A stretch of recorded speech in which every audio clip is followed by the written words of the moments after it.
Welcome to the BiggOh Wrap-Up, hosted by your boy, BiggOh, Holograph, and Nigmos Mart and the rest of the Bebe family. Grab your beverages and your snacks. And like BiggOh says, if you got it, spark it.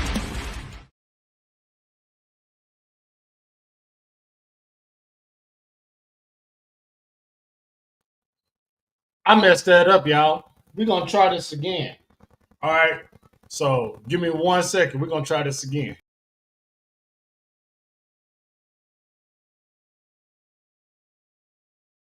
10, 9, 8, 7, 6, 5, 4, 3, 2, 1.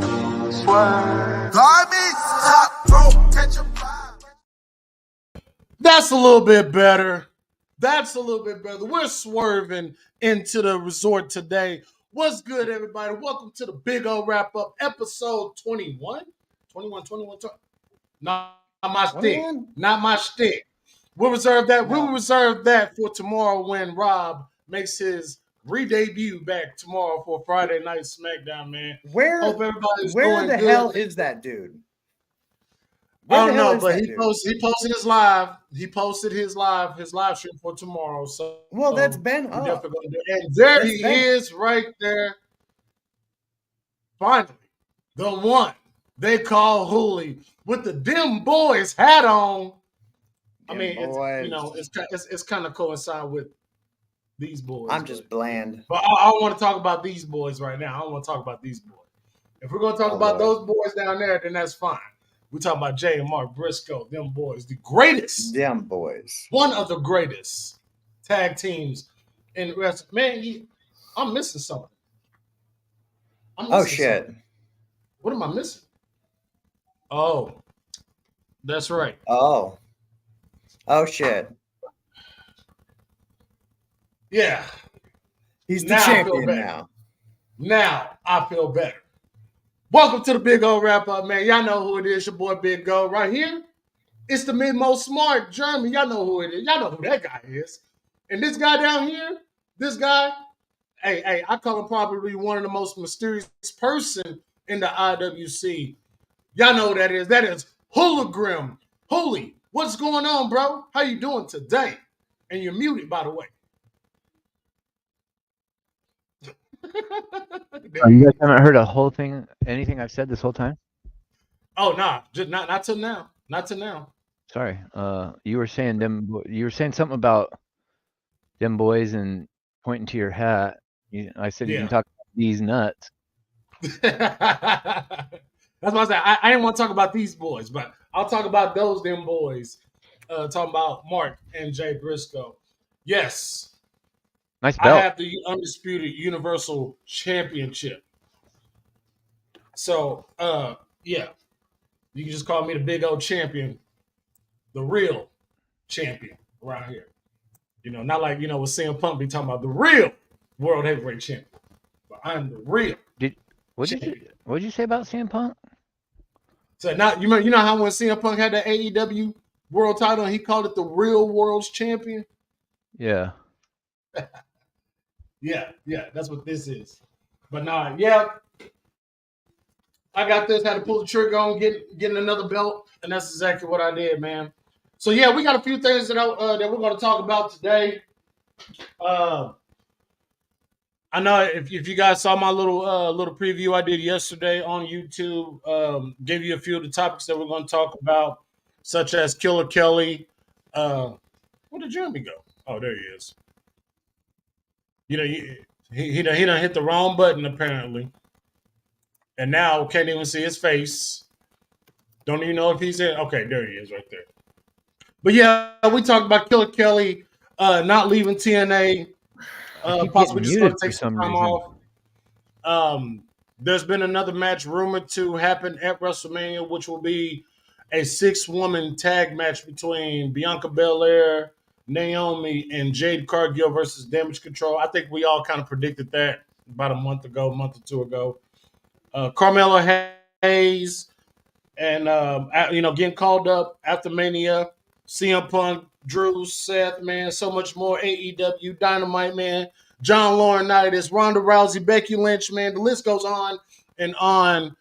And listen, I want to thank everybody that subscribed, man. I'm up to 867, I believe, right now. Getting closer and closer to that 1,000. And I appreciate every single last one of y'all from the bottom of my heart, man. None of this would be possible without you guys, without my bros. That includes people like Future and Rob and Scripps, man. Appreciate you guys so much. Shout out to Scripps. Shout out to Rob. Man, we're going to take over. The Bay Bay family is going to take over the IWC. Y'all get ready. It's going to happen. So, I'm gonna leave it up to Hooligram. Hooli, what you want to talk about, bro? Wait, it could be like what you want to talk about, man. Like we can talk about what's been going on. What topic interests you right now? We could jump into AEW. Like, what do you want to talk about? Sorry, my mind the last few days has been like totally. If you like pay attention to my Twitter, I've been focused on impending doom. But in the wrestling world, in the wrestling world, I'll say, let's start off with this. I saw this morning the good old Young Bucks, huh? Ah, Mhm. The The Bucks of Young Youth. Bucks, the ones that made fun of CM Punk for botching a move, huh? How yeah. karma's a wonderful thing, isn't it? Yeah. That's crazy. They botched the EVP trigger. I mean, saw it looked like he broke. It looked like Matt Jackson when he slipped over Yeah, the ref's literally. foot. It looked like he pulled his arm out of socket or broke dude's arm. I hope he's all right. that. I couldn't tell. I just saw him slip out of the corner. Like I had to go back and watch it again because all of a sudden, Yeah, I had to saw watch it. out of At sync. first glance, it didn't. I was like, "How? What happened there?" And then after about 15 rewatches, I just kept watching it over and over. I'm like, "How did he end up doing that?" But I just felt like how apropos this is because of all the shit that they made of CM Punk botching the buckshot lariat, you know. Mhm. And the Young Bucks, Yeah, that it's was not like kind of they're in their crazy. 20s. They're not no spring chickens, so I don't really know what they were No. making fun of CM Punk for anyway. And then you come out and you do that to a basically empty arena. I don't know. I don't know. Yeah, that $5 was Hara. crazy. Yeah, $5. Future wants in here bad. Let me in, please. $5. We All right, love you long Future. time. All right, Future. It's been a while since I seen you. Since I seen you. But, So this is the only exception for today. this is cool. This is cool. This is cool. I'll let you in, Future. Hop on in here. I know you probably got a few things you want to say about the EVP butts and stuff, but it took me a couple times to go back and watch what happened Charles Manson. because he absolutely did slip, and just like I thought he didn't pull his arm out of the socket either. And Right. then when Nick delivered his part of the trigger, it looked like what's the name took an extra hit Yeah. on that like bow bow. Yeah. Because Like, he got I- his and arm how it- yanked out and then went down to that side and then took Yeah. Nick's knee right to the back of his head. Man, And you that was, see, that was like, just- I can understand like every now and then botches like this happening, but if it happens repetitively and consistently enough over the course of however many consecutive matches, that's when it's something to really be concerned about. I think the Bucks, that was just kind of a misstep. What's up, buddy? What's up? what's going on? What's Just going remember, on, diamond Future upside man? down is Oh, a pussy. and you know what? Yes. You know what? That Yes, reminds me. please. Yes, please. and that reminds me, happy opening day to all the MLB fans out there. Mhm. Hey, probably if you want to know where Rob is, he's probably at the opening day of the Baltimore Orioles game today. Hey, So all kidding aside, everything going on in Baltimore, holy shit. Cooper, Yeah. what's going on, Cooper? That's why I'm like, they have like minimal police out there, and then this bridge goes down. Like, I've been relatively That's so- concerned because I sent out an SOS like, Rob, sound off if you're Jedi. okay, and I ain't heard shit. Yeah, that's so crazy. And I've been trying to get a hold of Rob for days. Yeah, I sent him a For message days. yesterday too. As long as he hears it, I don't need a response as Yeah. long as he hears it. Yeah, facts. Well, here's- Facts. Well, and here's the 100% thing, like, facts. his live stream has been up for over a week. It's been up since before he even left. Yeah. So yeah. his live stream for tomorrow. So like realistically, none of us have heard a peep from him. Yeah. So I mean, I'm not trying to assume the worst, but at the same time, like, you don't hear from somebody after, like, even he messaged me like a couple different times, like earlier on in his vacation or spring break or whatever, but I just haven't heard nothing after that. So So hopefully he I don't hears know. that. We're Just- all yeah, hoping everything's okay with him. The funny man. yeah. Come on, Tay Tay, where you at, buddy? Yeah. Yeah.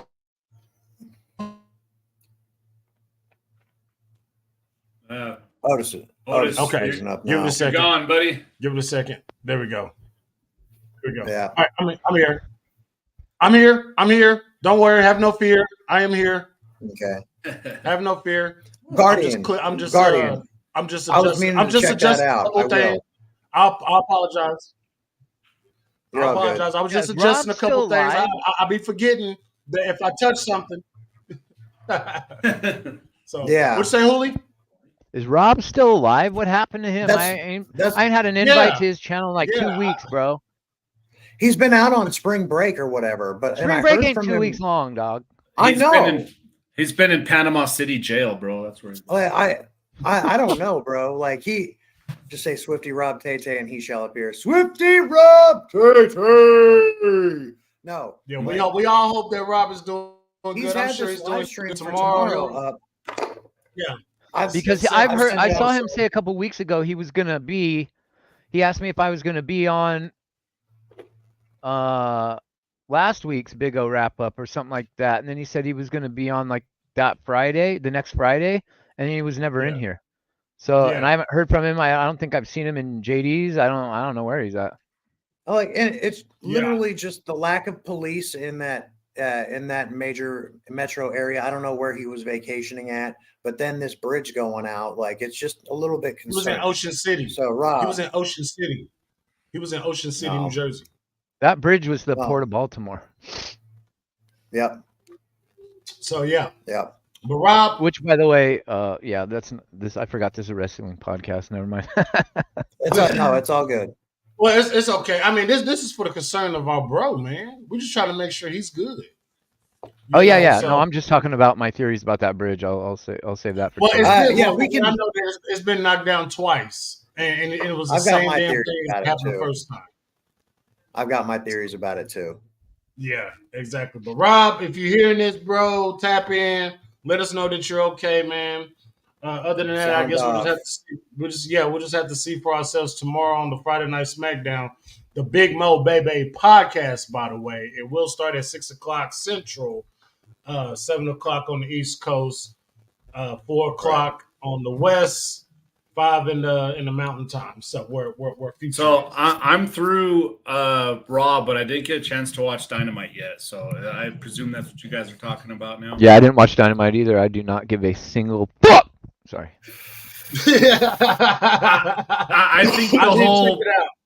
I think the whole pulling MJF stuff off of the site and off the market and everything, it's just that work that they did 2 years ago. Yeah, they're just running it back. Do you remember when John Cena started trolling about Wrestle Kingdom and Kenny started posting about Kenny Omega back in like 2017, 2018?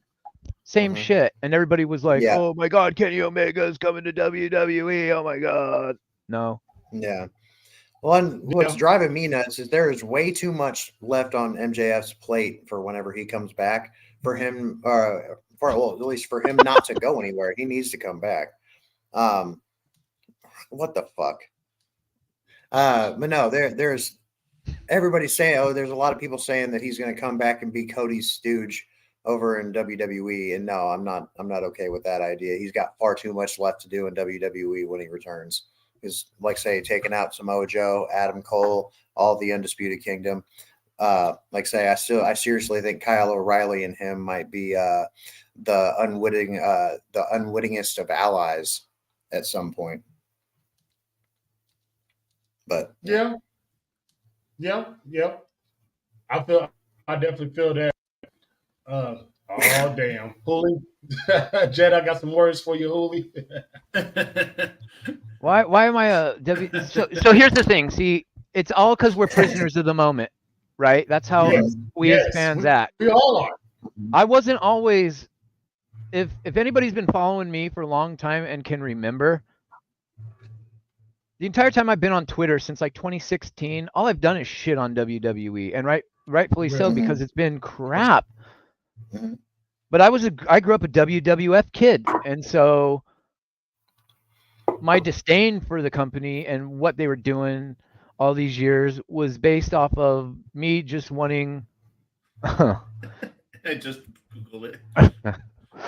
It's just me wanting the company to be better, you know what I mean? And I was all on board with AEW from the get-go. I got all kinds of shirts and merch to prove it. And somewhere along the line, last year, they really change their format. I could see a difference right from the beginning of last year. And as the year progressed, and as they kept, I don't know if they thought that the drama, like posting about all the drama with CM Punk, maybe they believed that, because some people believe that positive or negative press, any press is all good press, right? So maybe they thought putting that out there would be a positive. I got you, Jedi. You're my dog. Um, I just thought it was, what do you call it?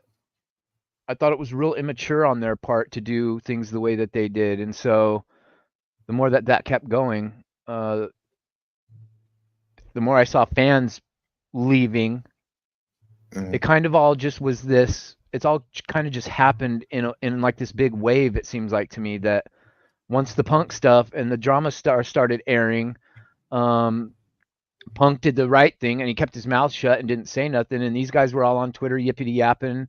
And I think they honestly, a lot that you're seeing with the dwindling crowds and stuff, that was all they shot themselves in the foot, if you ask me. Tony's not helping anything by his tweets, like he tweeted at Eric Bischoff this morning and whatnot. I mean, Taking shots about the maybe he's Canada not crowd. wrong. Maybe he's I not think wrong, but at the same time, as a business head figure, as the owner of a company, you don't really see owners of companies trashing other, people that cover or purchase their product. So I don't really Right. know what Yeah, he that's thinks true. he's Yeah, that's very doing. I true. mean, they've it's like AEW wants to just have their own niche hardcore fan base, and they don't give a fuck about anybody outside of that. Like we're just yep. gonna keep the small little core that stuck with us from the beginning, and everybody else fuck off. I mean, I can't imagine. Like I saw that picture of the empty arena with just people on the floor, and I'm like, and Will Ospreay and Mercedes Moné really are okay with this? Like really? Right. Like Hey, as they long as the had checks don't bounce, everybody. They had everybody that they could packed in that one general area where like that it was sellout from what you saw, but no, they weren't bro. letting any When other. you watch like the audience shots, like they're very specific. Yeah. They Where they shoot show where they cut. hard. Yeah. They shoot hard cam, and they only shoot where people are populated. Yeah. Mhm. In that in the But Shibata Osprey match, I watched a couple of seconds of a clip on Twitter, and I could just tell by the camera cuts. You could, if your eye is quick enough, even those camera cuts, you could see huge gaping where they turn off the Yeah. lights. You can just see all the empty seats. well, when I went to Yeah. Dynamite, we went to Dynamite in September, and the hard cam side packed. The other side, Right. three Springfield. people. Well, that was kind of Springfield. like how it was when they came here to OKC when Jeremy came Yeah. down. Mhm. But It we was the same way actually in did. Springfield last month. Yeah. But it actually looked a lot fuller than what it was. But it definitely was some empty spots at my, because we was on the hard cam side. So, But to kind of across, expand there definitely on was some spots. to expand on what Hooley said, I think what's happening is you have the WWE core, And the Natasha. AEW core, and then the people that are watching both shows, they're like, well, I'm getting more out of WWE. They're basically the same. I might as well watch WWE. Right. I'm just tired of the comparison of the two companies from this standpoint. AEW is wrestling matches centric.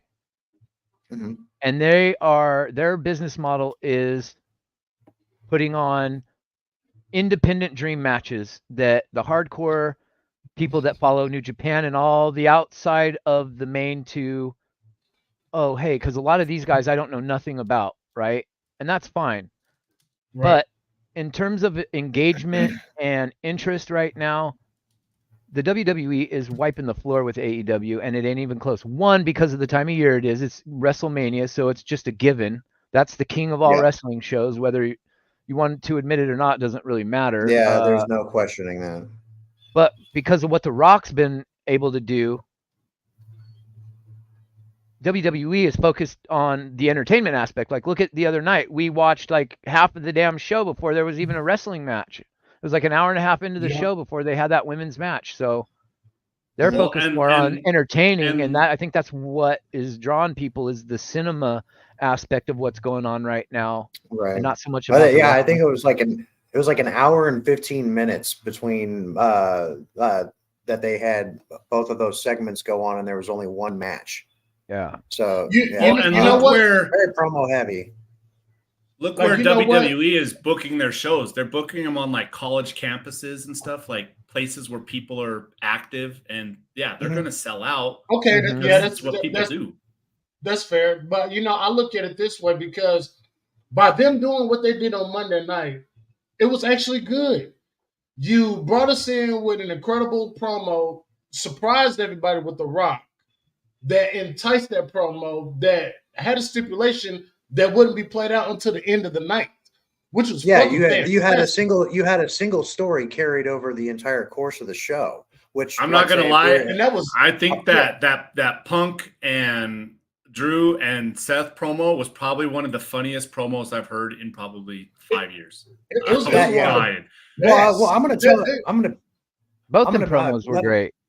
And then Yeah, Pat I'm gonna McAfee, say- he just kept saying those stupid little things, dude. I'm Bro, at did the you gym, catch I'm Pat listening to this, when I'm he's dying. wearing his Rock shirt, right? And then did you catch the comment where he said he got his from Amazon for $20? It wasn't Versace. I was dead. Hey, shout out to Pat I will McAfee, say, man.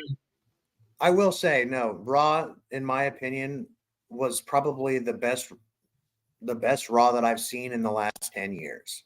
Just by Okay, and I thought Becky production Lynch did a value. really good job too. Her promo, look, you can't sleep on her promo either. From the Since- promos, The issue I the have with wrestling- Becky. Oh, sorry, Jeremy. I didn't hear your voice. Go ahead. My bad, bro. I know you're fine.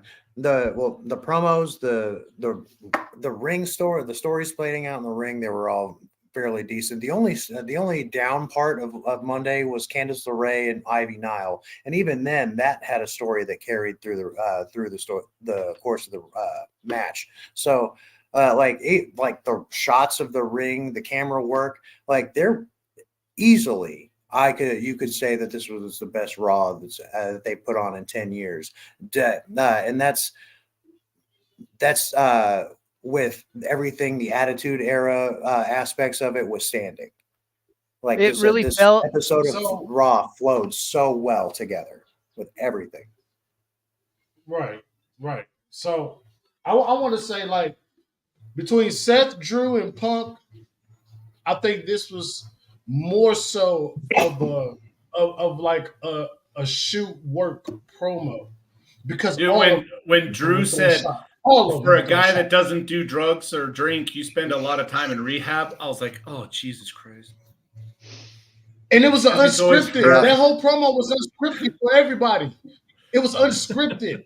It wasn't written When he down. said That he was just when Drew said he was the chosen one, and Right. Punk was like, "Who are you? Who chose you?" Say I his wanted name. Drew to say he's Say his got. name. I wanted to say he's got.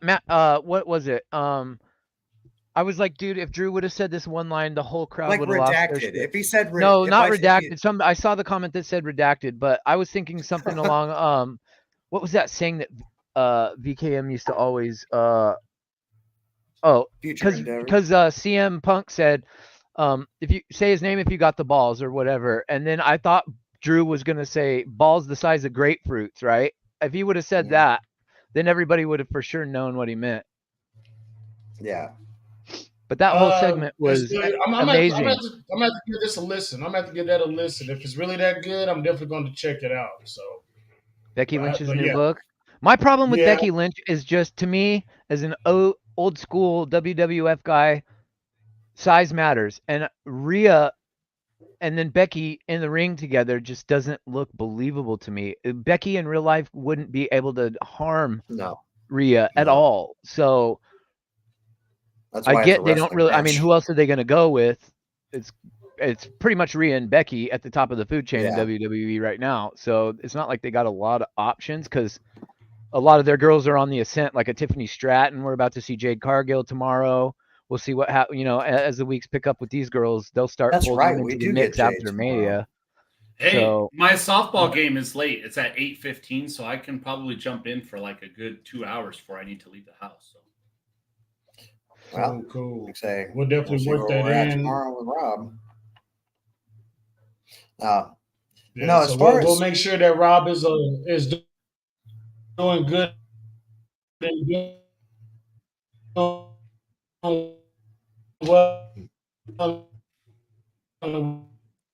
Losing you We'll, there, Otis. yeah, My bro, man. he's dying. we'll have that for his tomorrow's live stream. So Yeah, that'll be a. I'm, I'm sure we caught what we know what you meant, even though we couldn't hear you. Yeah. We know what you meant. no. But no, as far as what's going on with AEW right now, compared to WWE, yeah, WWE is just way too hot right now for AEW to really truly keep up with. I think In terms of that like they interest and story wise, like everybody's Right, all invested right. in now because it If you- feels more if like you- it's Rock and Cody versus anything. So Mhm. everybody's like, well, what's with Roman? What, everybody's just ready for Mania and ready to get this show on the road already, man.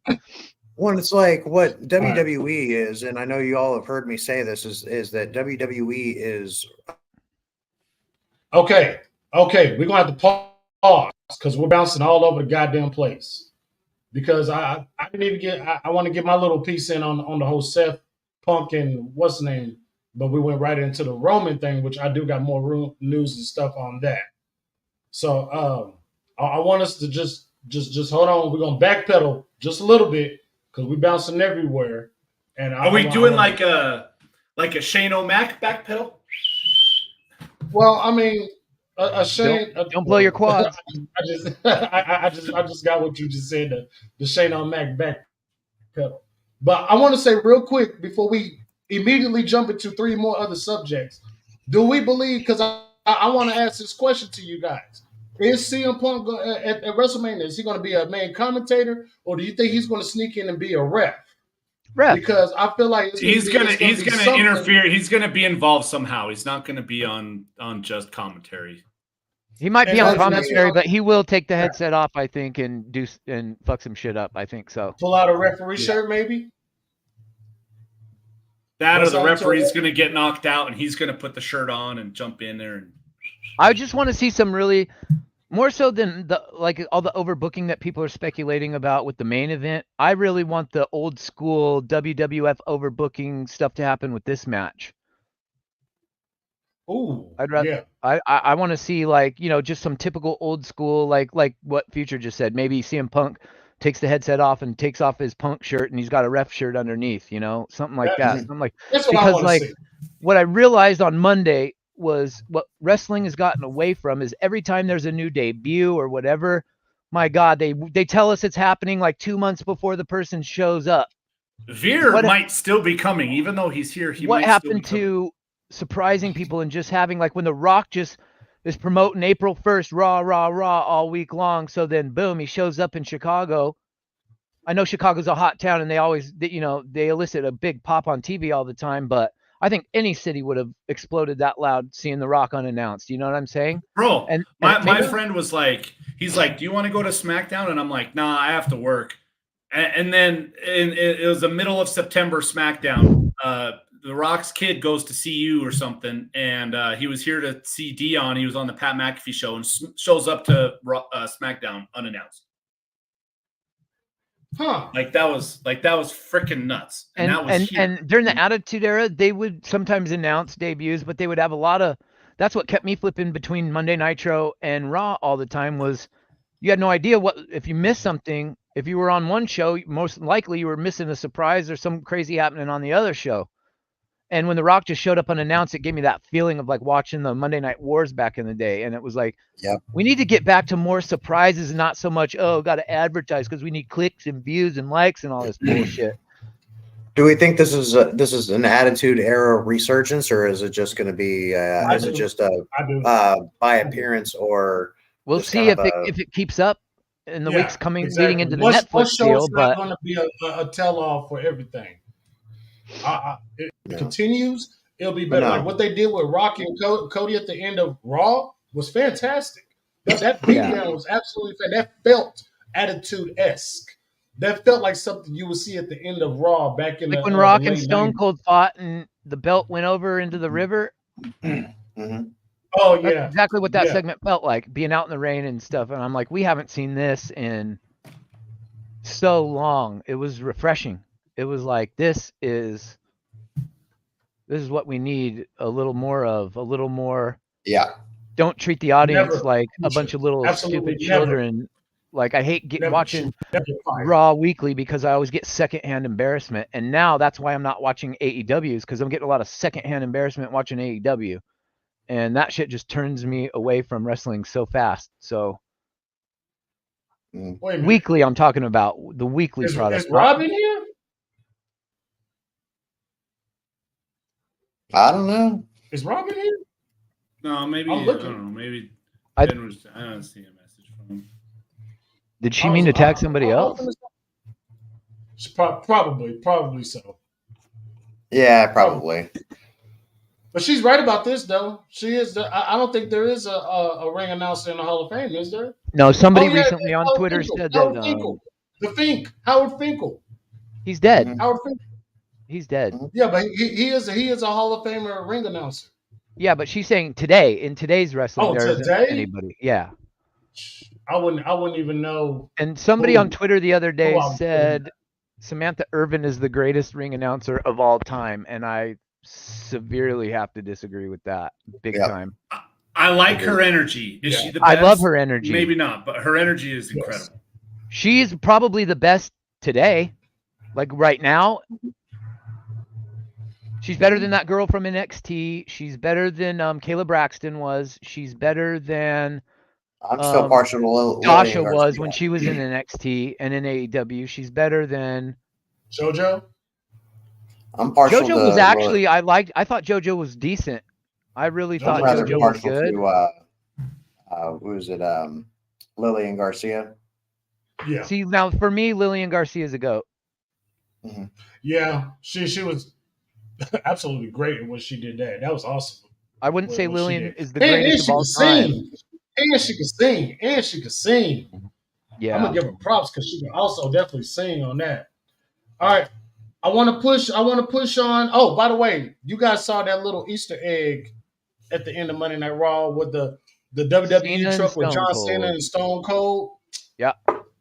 And then on the other side of that, which I'm pretty sure most of y'all didn't see, was also Trish Stratus. So Yeah. people was making a big deal about Trish Stratus. Now she did say that she wasn't done.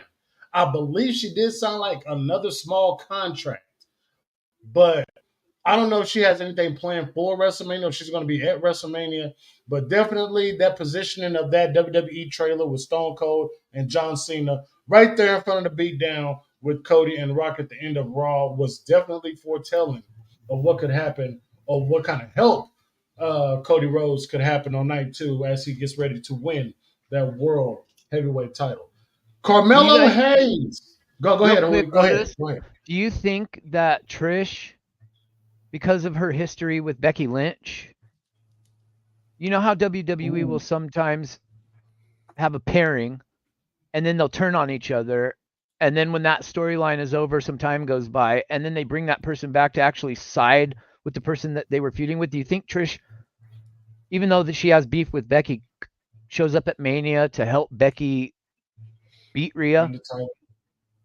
Because Becky's not going to win it clean one-on-one. There's no believable way that would happen, I don't think. No. Probably not. So for the record, because what else is Trish going to do? Because for the record, I am on the record saying that Rhea will retain. You same. I think if anything, if Trish does anything, she comes in and helps Rhea retain. You think she'll help the Judgment Day? Yeah, and With I the think history, because I think she'll the finish history that she feud. has with I don't Becky. think that feud ever finished, did it? Between Trish and Becky, Or- did it ever finish? Or No, will it didn't. she It help didn't really. Becky win so she could maybe fight her at Backlash or SummerSlam? Maybe, I don't know. Because maybe Trish realizes she's got a better chance of beating Becky than Rhea Ripley. Yeah, and I can definitely see that. But I just feel like that would be the only way. Like Trish will help maybe Rhea, because I don't see Rhea losing. But I see I don't can either. see Becky losing. I can see Becky losing clean, or I can see her losing by fuck finish. I really could. And with Becky scheduled to have a little bit of time off, her and Seth Rollins, because both of their contracts are up. Becky Lynch is not ruling the fact of going to AEW and becoming Rebecca Quinn is a possibility, but she is staying in WWE. I do not It's like just that not idea. down to my soul, you No, know. and apparently I think it's either in her book or in an interview with Chris Van Vliet, she's asked, I think it was an interview with Chris Van Vliet, she was asked about, no, it wasn't Chris Van Vliet, it was somebody It was else. Ariel Helwani. Ariel Helwani. Thank you, my Yeah, fault. yeah. I was trying She to was think of his asked name about, too. yeah. She was asked about that, and So yeah, her answer was so, kind of strange to me. She said maybe she wasn't anticipating it or whatever, but she said, I don't know. yeah. About going to the other side, yeah. Which was an It's interesting answer. I think didn't he say is it either I think he asked her, is it WWE or bust for you? And she was like, Yeah. I don't know. But she gave a lot of praise to Mercedes Moné. She talked about Mercedes' contract being being the highest paid in women's wrestling.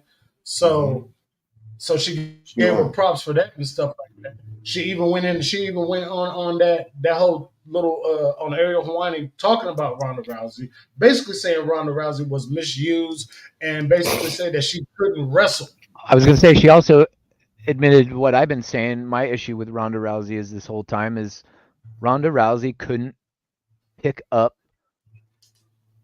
the work in the ring. She was probably, she's been in martial arts and judo her entire life. So when you're training your entire life to move freely without certain cognitive thought, and then all of a sudden every foot placement you make matters and you have to time it also, it's hard for people like Ronda Rousey to catch on to pro wrestling when they try It's to a transition completely from different different sports. discipline. Yeah. Well, yeah, Totally. Yeah. You're And then when literally they've got trained you to- wanting to be eye candy and, performing sexual favors backstage for airtime, you throw that in the mix, and it's not hard to see why Ronda Rousey is shitting all over the WWE right now. and it's When one I was thing in, for- Jeremy, go ahead. when I was, sorry. It's one thing for Go trained ahead, fighters to it's one thing for trained fighters to when they're training to actually fight people, they're training to hurt people. Versus when you're training to be a pro wrestler and you're actually doing it, you're working with the other person.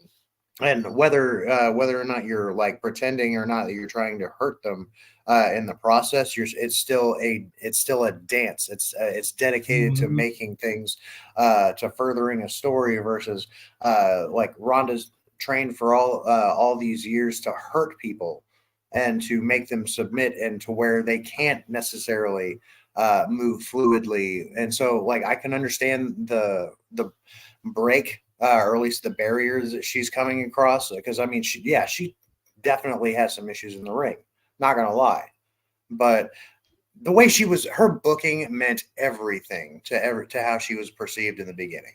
So like her star power and everything that she brings to the table, if she were to want to continue in the business, I wouldn't necessarily advocate for her going right into it. I think she needs a little bit more time to perfect it. But that's just the misunderstanding. Like she's come from this whole background of literally trying to hurt people, and where versus wrestling, it's a dance with your dance partner, not I'm going to beat the shit out of this person. Yeah. So, Right. Because she's used to striking for real, and now she's got to learn how to strike and pull her punches and still make it look real. And she's probably like, her brain is just probably not. And they're putting on a show for the crowd. It's like, and the audience at home. It's like that judo. It's a magic throw, show, basically. That judo throw that she did, most notably to Triple H at WrestleMania several years ago before she made her entrance. That was dope. That whole segment was awesome. Yeah, and that like she trained for that, but that like there's a difference. Like whenever she's doing that, she's like her dance partner has to train to take to move with her instead of against her in a lot of cases. So I mean, that was just the best example that I can come across. But no, I am interested to see her in the business if she wants to take it seriously and in the right environment. But yeah, WWE definitely did her dirty in a lot of cases. I have a feeling, regardless of whether or not she could wrestle or not. Well, maybe that's why they're being so protected with Jade right now and making sure they're getting her trained and learn how to wrestle their way. Because it's like when you're watching Will, one of the things that I was watching with Will Ospreay is when they cut to the commercial, like he was doing like high flying off the top rope moves. It's like, dude, you're picture in picture. Go to the outside of the ring, put a guy in a headlock, slow it down. Yeah, he's still working. Come back. Yeah. He's at full speed when they're not even on the air. It's like, come on, man. Yeah, it's like he's still learning the pace of the match and the timing and everything. When you're watching a WWE show and it's gone like 3, 4, 5 minutes, and then all of a sudden somebody gets thrown out, you're like, okay, commercial break. Yeah, you can generally assume that. And they know to take the foot off the gas because they're like, okay, we're at a commercial. Like they know how to. They're doing their job, but they also know how to work the performance while working the broadcast. Work the camera, get it, go in, slow it down, get in for a rear chin lock or something with your knee in their back or something, and just continue trying to orchestrate the next. Whereas somebody with Ronda, where she comes from, it's like that bell rings, 5 minutes, boom, done, full speed, gas. And so trying to mold her into an actor as opposed to a fighter, granted they're acting gymnasts. They know what they're doing. They're experts at what they do, but really they're acting, and we're watching the show, we're enjoying it, and she's a fighter. So I just feel like we would have gotten a completely Ronda Rousey coming in when she did with Vince still here. If she would have just started, like if she wouldn't have come in till now, or Vince would have been out a couple years ago, I think we would have seen more of that Ronda Rousey that was at WrestleMania the first time throwing Triple H over her shoulder. We would have gotten a lot more of that UFC looking Ronda Rousey as opposed to the awful booking that they put her in once she got here. Yeah, well, I mean that first I don't know how long, wherever she was vying for the title, and then Becky won Mania and all of that, and then she eventually, she was booked like a badass for a while, but then there was a point when that booking just fell off, and I'm wondering what happened for that. Whether it was just, okay, we've reached the end of this program and now we're just trying to find a way to work you into something else, or was it them's the breaks, kid, kind of situation? Yeah, I believe that it was one of those "them's the breaks" type moments. It definitely was. Well, I mean, you won't get on your knees or help with a little bit of fireman time or whatever. Whether she was propositioned, she obviously knows a lot of the dirty shit in the bowels of that administration and executive system. So I mean, with the shit that she said, so I can't help but wonder if somebody propositioned her for a better spot or to keep her position, and it didn't happen. Right. Can't absolutely. disagree with Jen on that. Yeah. Oh yeah. Ronda Rousey. This right here, absolutely. Yeah. Ronda Rousey is a shoot fighter. She's definitely not a pro wrestler. Absolutely. When they brought her in, she was hot because she was coming from UFC, and everybody was like, "Oh shit, she's about to whoop some ass." And then what he said. Well, and then she also was in Fast and Furious 7, so it's like she had that star power.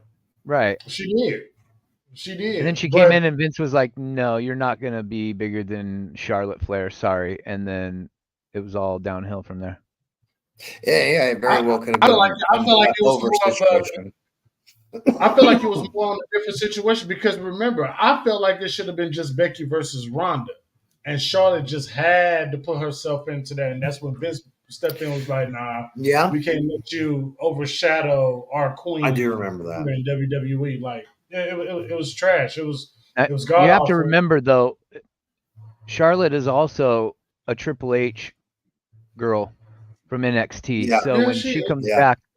Yeah, so Triple H loves Charlotte Flair. So I just have a feeling the first thing we're seeing when Charlotte Flair gets back is her and Jade Cargill. I just have a feeling. And that's fine. She's going to be booked better, though. That's my thing. Triple H is going to book Charlotte the way Charlotte needs to be booked. It's not going to be title opportunity after title opportunity like Vince was putting her in there. Triple H is actually Well- going to make her go out there and work to earn Well, I'll these tell you titles. what. There was a series of matches and pay-per-views that Sasha and Charlotte did where they were brawling in the crowd. Like they had some banger fucking matches. I'm not gonna lie. Like we all bag on Charlotte. We all bag on Charlotte for just her lackluster move set and how kind of weird she is pulling them off. But She's had some bangers. there was a though. point that there was a point in her career where she was being booked very well and the way they were putting her matches together, whether it flowed very well. And so like there was a point when at least when I got sick of seeing Charlotte, and just when she had the title reign here for 2 months, the title reign here for 2 months, like it just the way they were pushing her really just drove me insane. Although I agreed that there was a point when she could good section of wrestling. She's won and lost a title in the same show before, and that's Yeah. going to count towards her count. Mhm. Yep. Well, I mean, they had to pad her record somehow. See, it always seems like somebody like Charlotte and somebody like John Cena, when they're 16, 17-time champions, it's because they're safe. They're like, well, we don't know what we're doing. We're kind of in a booking limbo. Let's just put the title on Charlotte until we figure out what's going on. Let's just put the title on this guy until we figure out what's going on. Right. I can understand that. I can say that's fair. They're a stopgap. That's what I'm looking for. That was the word. Well, I mean, what's her record number at right now? Is she eclipsed her dad yet? Or I don't know if it was 14 No. or 16. She's at 14. It was 14. It was And 14. he's at 16. Yeah. John Cena's tied with 16 Which, if you think bro. about it, is crazy. From the moment that she had that match in NXT with Natty till now, it's only been what, 7, 8 years, and she's had that many it's been about title 8 runs. years. And can anybody really remember any of them other than that she was just constantly getting title matches and the title put on her? And I don't really remember a specific run she had. 14 title runs in an 8-year span is fucking insane. It really is. Yeah. It is. That is crazy. It kind of ruined Charlotte for a lot of people. It did. That's like two. That's Definitely damn did. near. That's between 2 and 3 title runs a year. Especially when she I know. comes back from injury and they're just like, And it's Yep, slap instant her right title back on shot her. every time. Every single time. She never has to climb the ladder, ever. Yeah. Well, that's what I've I never seen always that happen hated. for any wrestler, except for maybe Hulk That's what Hogan. I always hated. Mhm. Yeah, that's absolutely terrible, man. But she is on the rehab, and hopefully Triple H will change the stigma of Charlotte Flair when she comes back. Maybe she will start at the bottom. Maybe she will Well, if work anybody, her way back up to the top. Who knows? I think But he will. I well, do.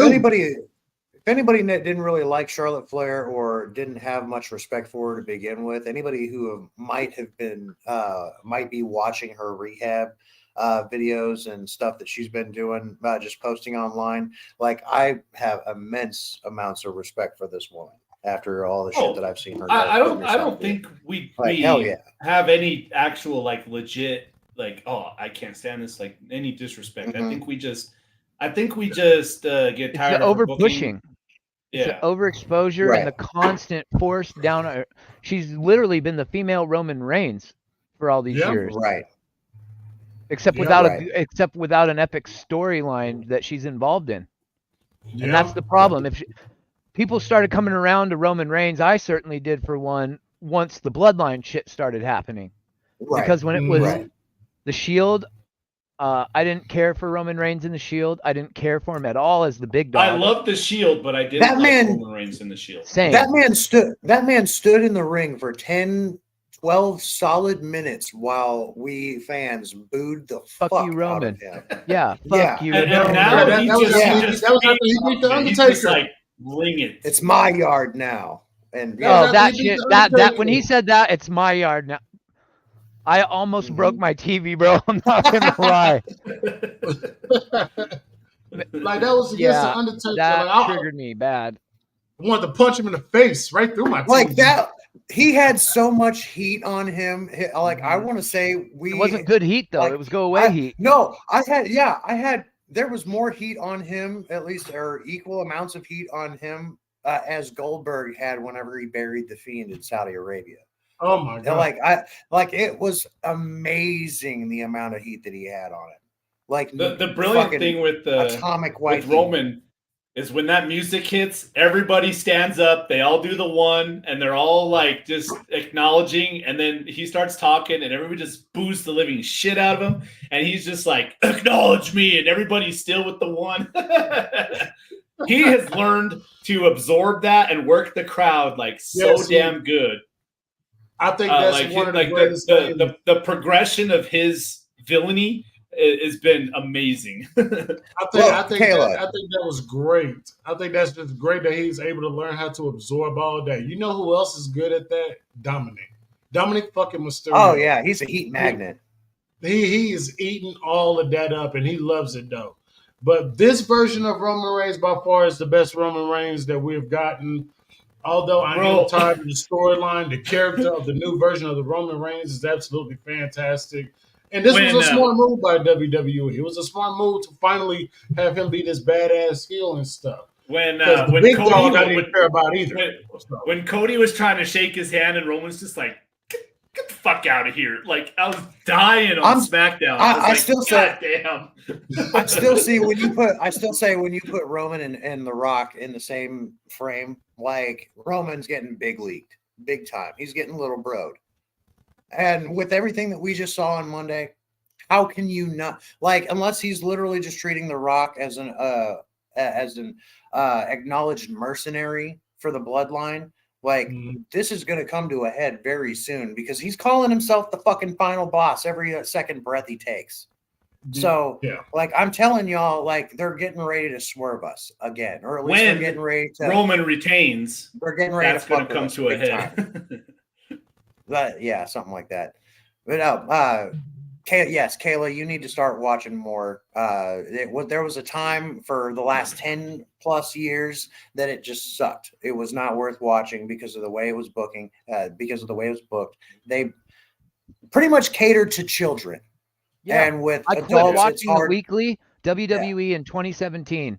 I've watched Raw, I think, almost every Monday since day one happened this year for the first time in years. Right. In years. But no, significantly within the last 6 to 8 months, I mean, just with the glimmer of Vince being gone, it just started getting that much better. And now here we are with him actually gone. Definitely different. It's a night and day difference. I wonder who called that last year that this was going to happen. I think we all called it. I don't know, a certain BiggOh perhaps? Told you guys. Oh, yeah. If you want to go. That fucker was gone, and now that he's gone. Hey, bro, don't tear a bicep patting yourself on the back, okay? I mean, CM Punk technically said it 10 years ago. And CM Punk said it years ago too, but one thing I can say CM Punk was not correct on, he said that Triple H was going to basically run the company down. And he didn't, because Punk is back. Well, that was he was shooting, but he was shooting from the hip, but that was also at a point where But he was right about everything else though. He was right about everything pretty else. Much, yeah. But there was a point where nobody knew what Triple H was going to be capable of because he was just COO of the company. He was just appointed that, and then not long after that, he was given the reins of NXT.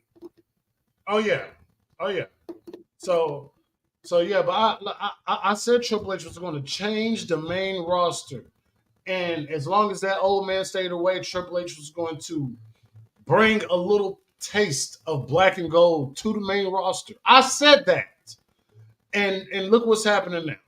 We're getting some great matches. We're getting good promos. I do definitely expect Triple H to turn Raw and possibly SmackDown into a little bit of black and gold, into the red and the blue brand. I do see that, and NXT is actually looking decent now.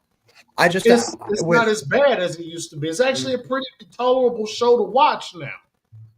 with And I can WWE right appreciate it. now, if they just put a little bit more emphasis on the quality of their wrestling matches, I like this. What that will make that will hurt WWE that much more if they put more emphasis on their wrestling, as well as the acting and the drama and everything that they've got it going on in the foreground. Like I say, the wrestling has always been a backdrop or something that happens in the background for WWE, just with the way they run the show.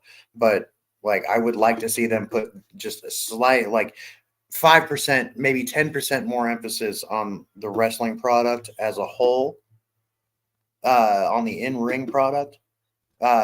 And that will actually, that will make me feel a lot better about watching like the 5-minute matches, the little 2-minute squashes, or like that. There's just not much emphasis that they put on such a nonsense match. Like they put on too much nonsense and don't like it. That just doesn't look good at all. So that's what I want out of this new era. Yeah, I Yeah, think so- I want more realism out of this. Hey, Jeremy, I want to jump on what you just said. I think it's an odd juxtaposition between the fact that their PLEs are maybe like 5-6 matches tops, but they're running like these 90-second matches on Raw and SmackDown. It's like, get rid of that shit. Let the matches breathe. Put on fewer. Right. Like, we know we got to get everybody on TV, but it's the quality over quantity. You don't need exactly 30 matches, on during a week. Give the guys, even though AEW, what they do, even if John Moxley's going to win, he's going to give the jobber like 10, 12 minutes. and that's the one thing that I will say. That's the one thing I will say is that AEW has found that format. Now, like say last night's show could have been better. It wasn't a home run, but no, just the caliber of matches that they were putting on, that next to none, perfect. Rampage Shibata, still manages to put like 8 matches in an hour. You're like, what the hell is this? But yeah, they could cut a lot of that shit out too. Like, do away with a lot of the fat that they've got going on there. But no, as far as the format though, like that, it works. The format that AEW has found recently works, and I want to see like it's different with a 3-hour format, but I would like to see them put more emphasis on the wrestling. So yeah, what's this context on JD? Hey, Hooli, you want to comment on this? Because I was at work and I saw that you had wrote this, Hooli. That you was Yeah. getting ready So to- someone in JD's stream last night super chatted that they were reading. They didn't say where, but they said that they had read that Triple H is getting fired or possibly being fired after WrestleMania, and I immediately saw that and was like, bench. But it was a $5 super chat, and I don't really like benching the super chats because I don't know. Sometimes it's people's money, and I don't like messing. If that's technically going to JD, so if he wants to bench it, I usually let for him his handle approval. that. But Right. I Yeah, wanted to because I figured yeah. it was a troll, but I didn't also get to see him respond to that super chat. So I think Jen was there for it. Maybe she can comment on it, but I didn't get to see his reaction to that super chat. I think it was false. I don't see. I absolutely think it's false. If anything, it was probably along the lines of whatever's going on in the whole Vince McMahon scandal. Assuming maybe he was the person that super chatted that was reading about the whole Vince thing, and maybe possibly Triple H is going to get named or what do you call it? Implicated in some stuff. But yeah, he's gonna get. Who's to say? Yeah. Right now, I'm gonna say that that's false. I'm gonna say that that's a false report because Triple H is doing probably the best work right now of his entire career as a producer and stuff like that. Well, I mean, it would suck for him to be doing what he's doing right now and then like have this looming in the back of his mind and in the back of the goings on and proceedings, and for like if realistically, what happens if Triple H does go away? let's just play devil's advocate for a second. But Like, but you what know if- what? But you know like, what? what happened? But you know what? Because at this point, it's not what if, because everything that has been brought up about Triple H has been exonerated. He has nothing No. to do with anything Vince McMahon or that bullshit that McMahon and Laurinaitis going on. He's already been thrown out of the picture. Triple H ain't got nothing to do Right. with it. So for that rumor, for whoever said that rumor or whatever, if it was me on my Touche. show right here, I would have benched that person. I would have said, "Thanks Right. for Like, $5, it's like but where go sit there's down." Right. there's not even smoke, there's not even fire. Someone says it, Yeah. It's internet just nothing. goes. That just sounds like Personally- somebody's just trying to create some bullshit. Mhm. That's Yeah. exactly Personally, what like, say, if this, I don't know if it's necessarily what you're trying to say, but at this point, like, say, with everybody being ousted from the company, if Triple H had anything to do with anything related to what was going on, he wouldn't be here right now. Triple H will walk out by himself. He don't That- need nobody to tell yeah. him. He'll walk out on his own. Mhm. And for Triple H to And still be has- there, knowing that he is clean of everything. Yeah, we when know he that. was in, I'm sorry, Unless when he was there's in something NXT, when he that- was in NXT, Yeah. he was, everybody to a person is like, no, he was Papa H, he was the family. He was You know, Papa no one- H. No one's saying that about Vince. You just see, No. that's what I'm saying. He was Papa H. You think somebody who had the name Papa H and something that he was creating is going to be behind some bullshit that Vince and Laurinaitis had going on? Fuck no. Somebody's just Absolutely mad. not. Triple H has been cleared of everything. And that's why he's walking around backstage at WWE, chest out, head up, looking ever so confidently when he does these little promos and interviews on TV. He ain't worried about what his father-in-law and what this former bullshit associate that he used to work with is going through. He ain't worried about none of that. He might be worried Vince about and Stephanie. Triple H, they're not two sides of the same coin. They're not even No. the same denomination. Not no. Exactly. No. If people were trying to paint Triple H to be that, oh, he's just like Vince. No, the fuck he's not. And that's what I've been trying to tell everybody.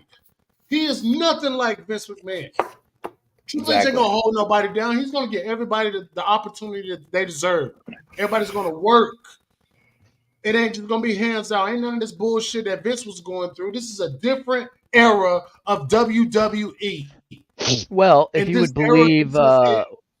the stories out today from one Ryback about Yeah. how hated Triple H was. Fuck Ryback. Maybe I cannot stand Ryback, as a bro. wrestler that had input on his own creative, maybe that's what could Because have he was made him married hated. to daughter-in-law, yeah, and always Mhm. he was always positioned at he could get injured and go away. He was kind of like Charlotte Flair if you really want to look at it. He'd go away for Yeah. 9 months with some bad injury and come right back and hold the same position that he left at. He never had to really climb back up the ladder ever. But So- you know what? But He's you know what, Hologram? changed. He's changed his leadership style. He has, but you know what, Hologram? And I'm Yo. gonna get to this right here. I understand Triple H was the one with the golden shovel back in the day. I understand this the bullshit that Triple H actually did as far as personal life. Yes, you do meet people in the wrestling business that you can actually potentially have relationships with. Triple H was with China before he left China and started dating Stephanie. And then the rumor relationship he had with Ashley Massaro and stuff like that. Who knows? Who knows that if that incident with Ashley Massaro, if that happened after the breakup, not when they were together. Who? You know what I'm saying? Like if I'm just saying. If Who Ashley was Massaro- with Ashley Massaro? There's people saying Triple H was with Ashley Massaro. I thought Before- he was with Caitlyn. Was it with Caitlyn? Okay, Yeah, then it it might have was been Caitlyn. it might have been Caitlyn then. It was So Caitlyn. that stuff with Caitlyn, did that happen before or after? Before, during, or whatever? Like, I don't even believe Triple H and Caitlyn had a relationship. I don't. Yeah. I Yeah, don't. I I don't don't even either. believe that because I would have heard about that a long time ago. I do know about the Stephanie and China. Them the only two relationship stuff that I actually know about. Triple H did no drugs. He didn't do no alcohol. He's still drug free. He still don't take drugs or other. He don't do no steroids. That is all natural what Triple H that had went through. So for him to be, Well, I don't know. involved He with did an awful lot of stacker twos in the back in the day. Stacker twos. Oh yeah, What that Stacker stuff twos? was legal meth, bro. Don't get me started on Yeah. that Stacker 2 bullshit. Really Yeah. Stacker? I didn't even know that. Mhm. See, I Yeah. didn't even know that. I could have been stacking. And I didn't even know it. Stacker 2 was so Right. full of ephedrine that But they sold that. They sold that in like GNC and stuff stores and they stuff. sold. Well, I mean, that but you had 7-Elevens. You right on the counter, you could get a little 2-pack right sitting there at the checkout counter at 7-Eleven. Stacker yeah. 2. My Get the fuck out yeah, of here. Yeah, I I don't remember want to it bury back in the nobody day. on this channel, but I personally had my life affected by people abusing Stacker 2s back in the day, big time. Mhm. I didn't even know that. I didn't even know that. Yeah, when he came back after his quad issue, I think it Yeah. was his quad issue. He came back and we saw he was just fucking ripped. Dude, he was. And- Oh yeah, he was smart. swollen and stuff. He came back and he was smart and he was doing advertisements for Stacker 2. He went from Triple H to HGH. Yeah. HGH. He went to HGH. 4-H.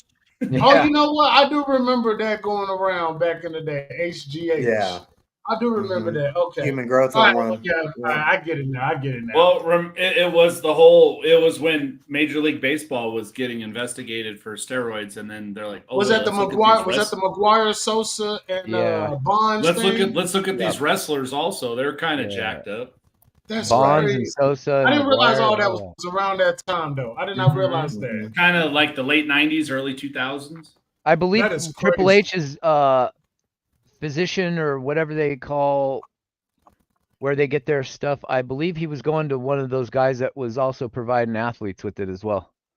Oh wow! Wait a minute. Because Wasn't there a all them story- dudes were in all them dudes in the bodybuilding industry and stuff. All them doctors and stuff are in Florida, so that's where everybody goes. So Yep. I was just gonna say that. Wasn't all Yeah. that because it was like a documentary or something like that, and it was all in Florida, and they got Yeah. raided. It was like a actual bodybuilding gym where the Yeah. doctor actually like went to and stuff like that. I remember now. All right. Let's move on to I think I got one more WWE subject, then we can go into AEW.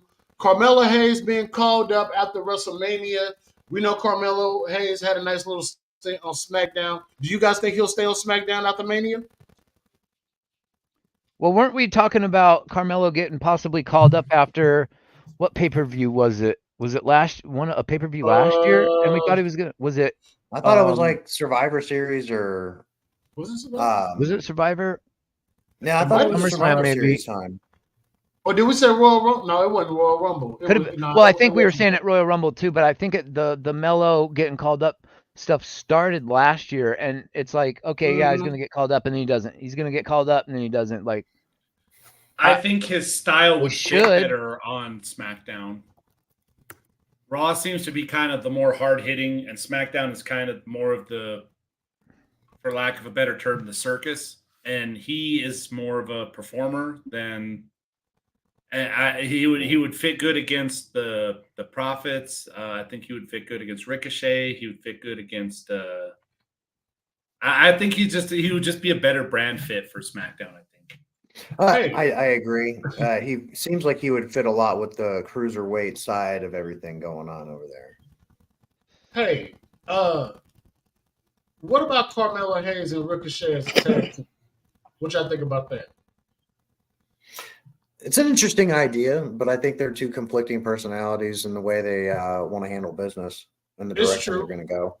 And I agree with that. Now, I It's possible. think him joining the. God, I don't want to say this.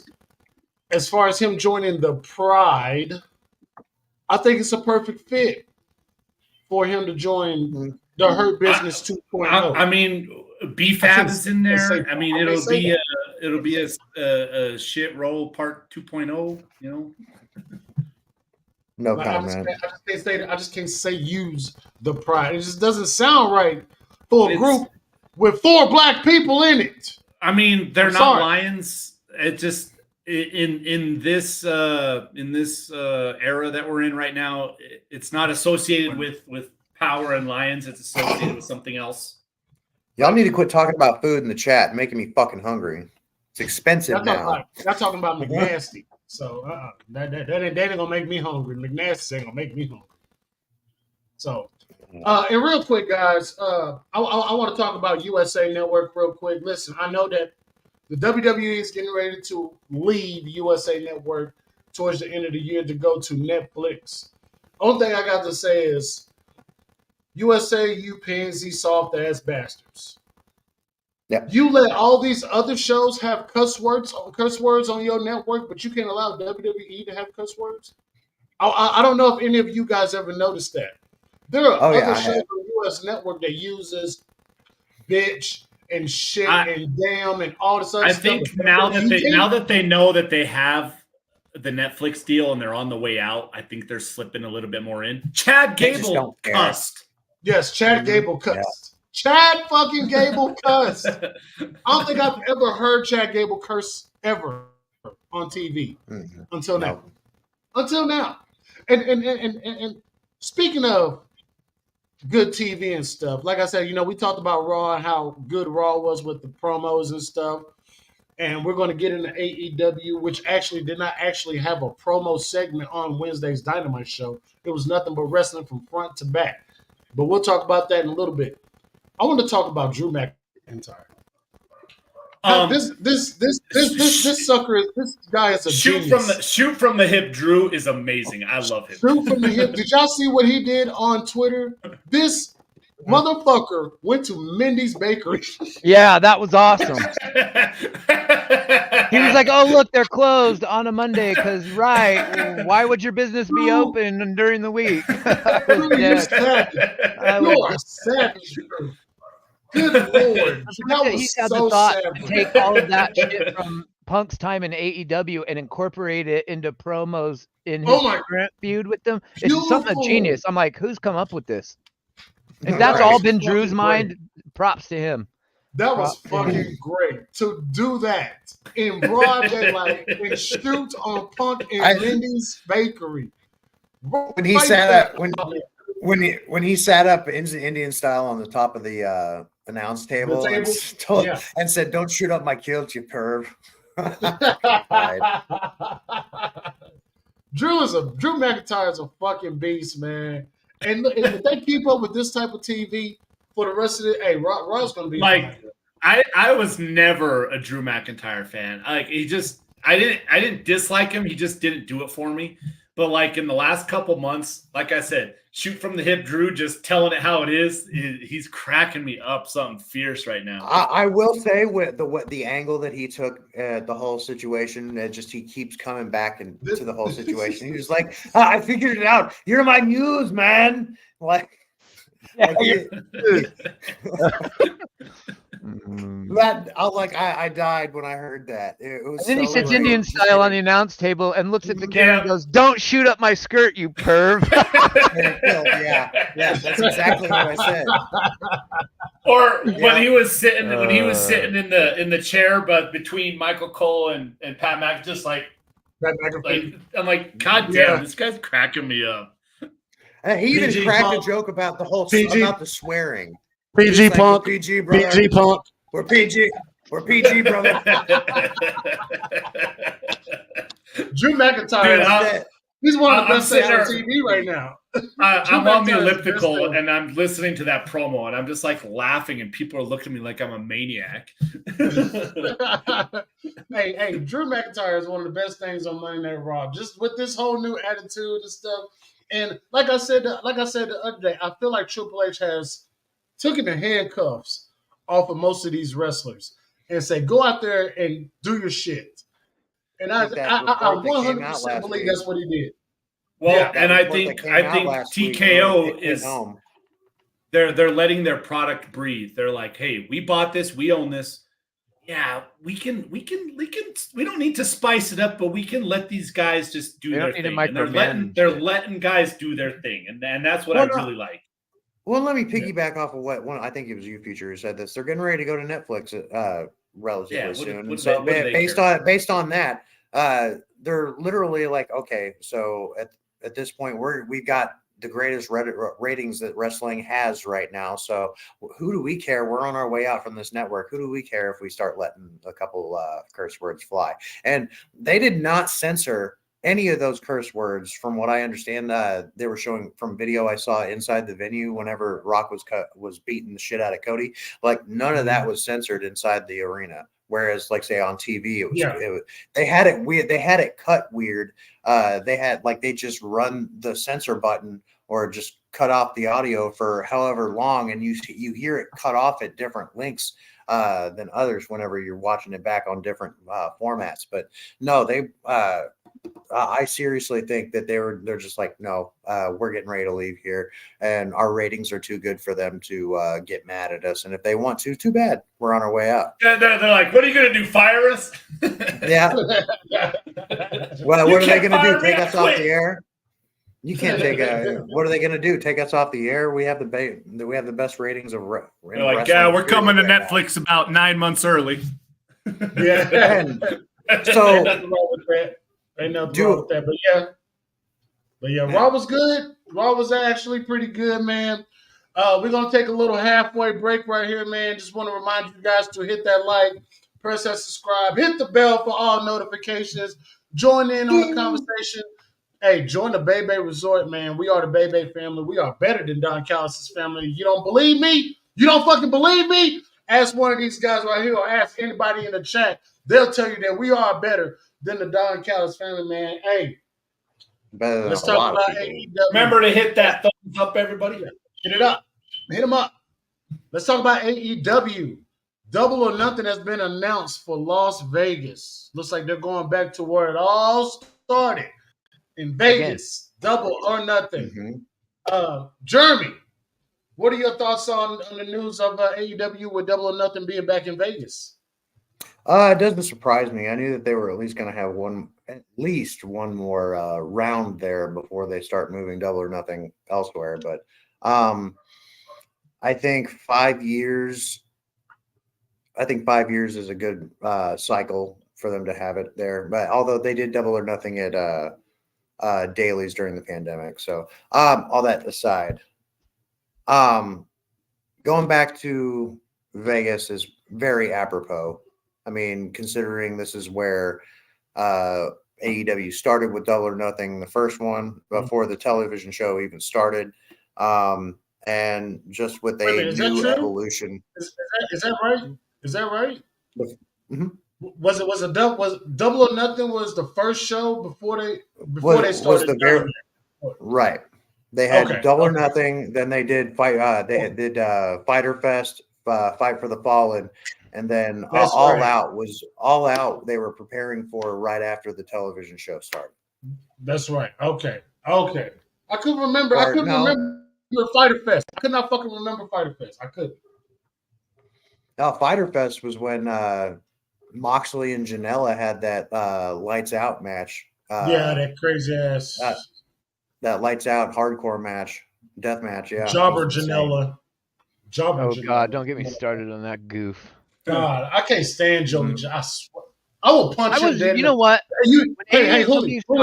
What? Hey, Hooli, you remember that question I asked? There was a wrestler that you would gladly, just without hesitation, punch in the face.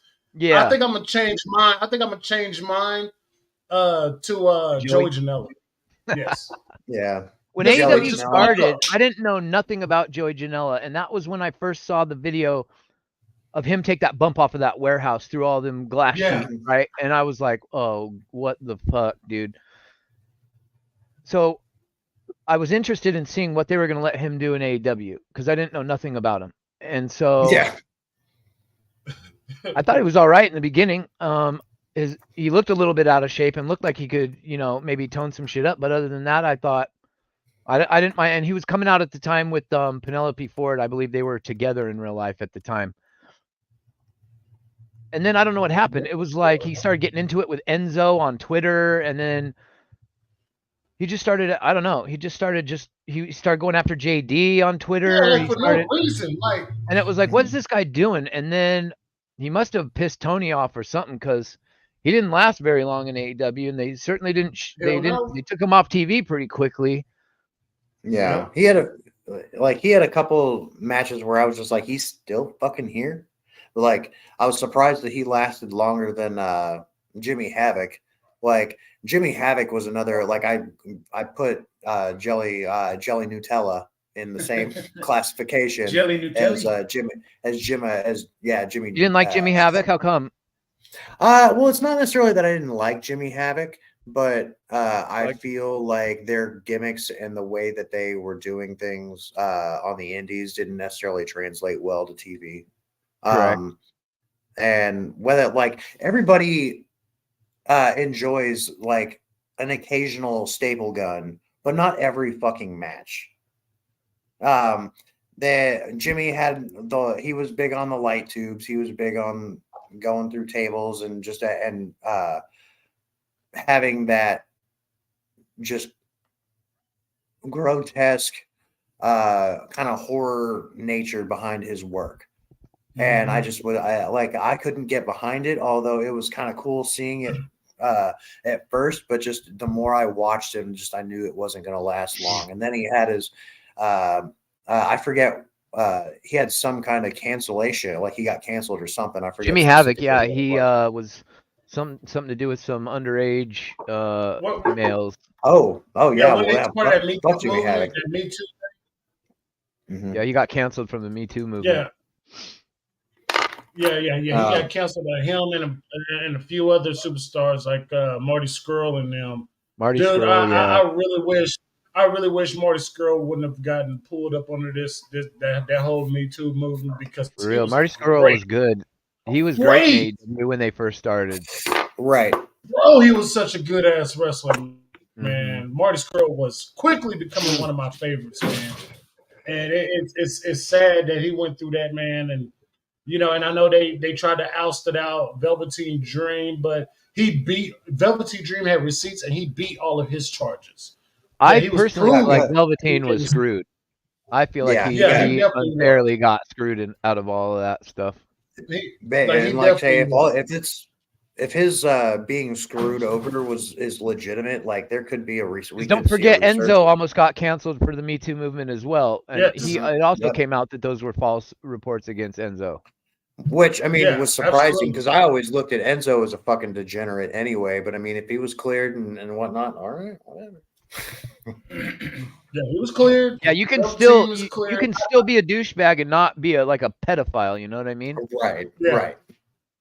Yeah, so I mean, sexual you harasser. could basically just be an MJF because he's our douchebag. I still We think love MJF. there was a point when Jelly Nutella, Joey Janela, was actually talking shit with Enzo online, and they had actually beefed at a concert or something. Like there was In Jersey, yeah.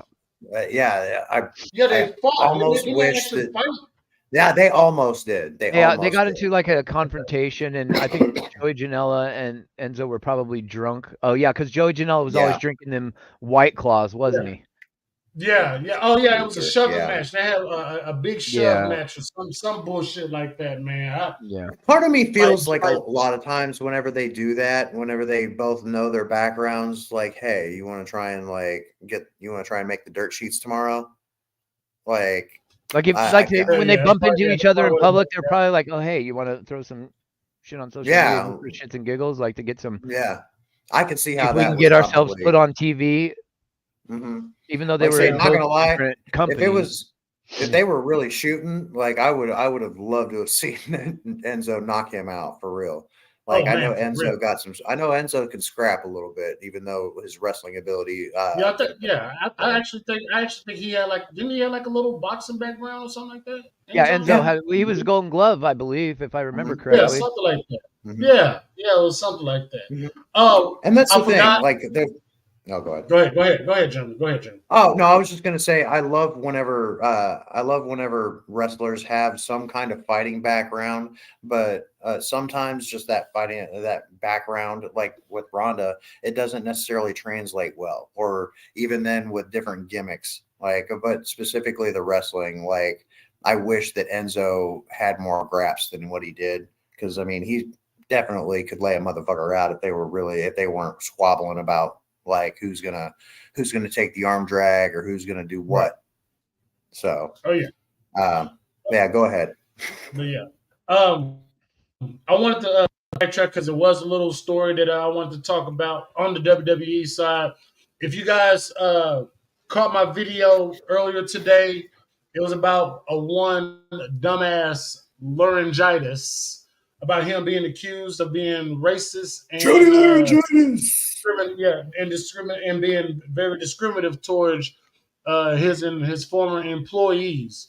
So No shit. You don't say. Yeah.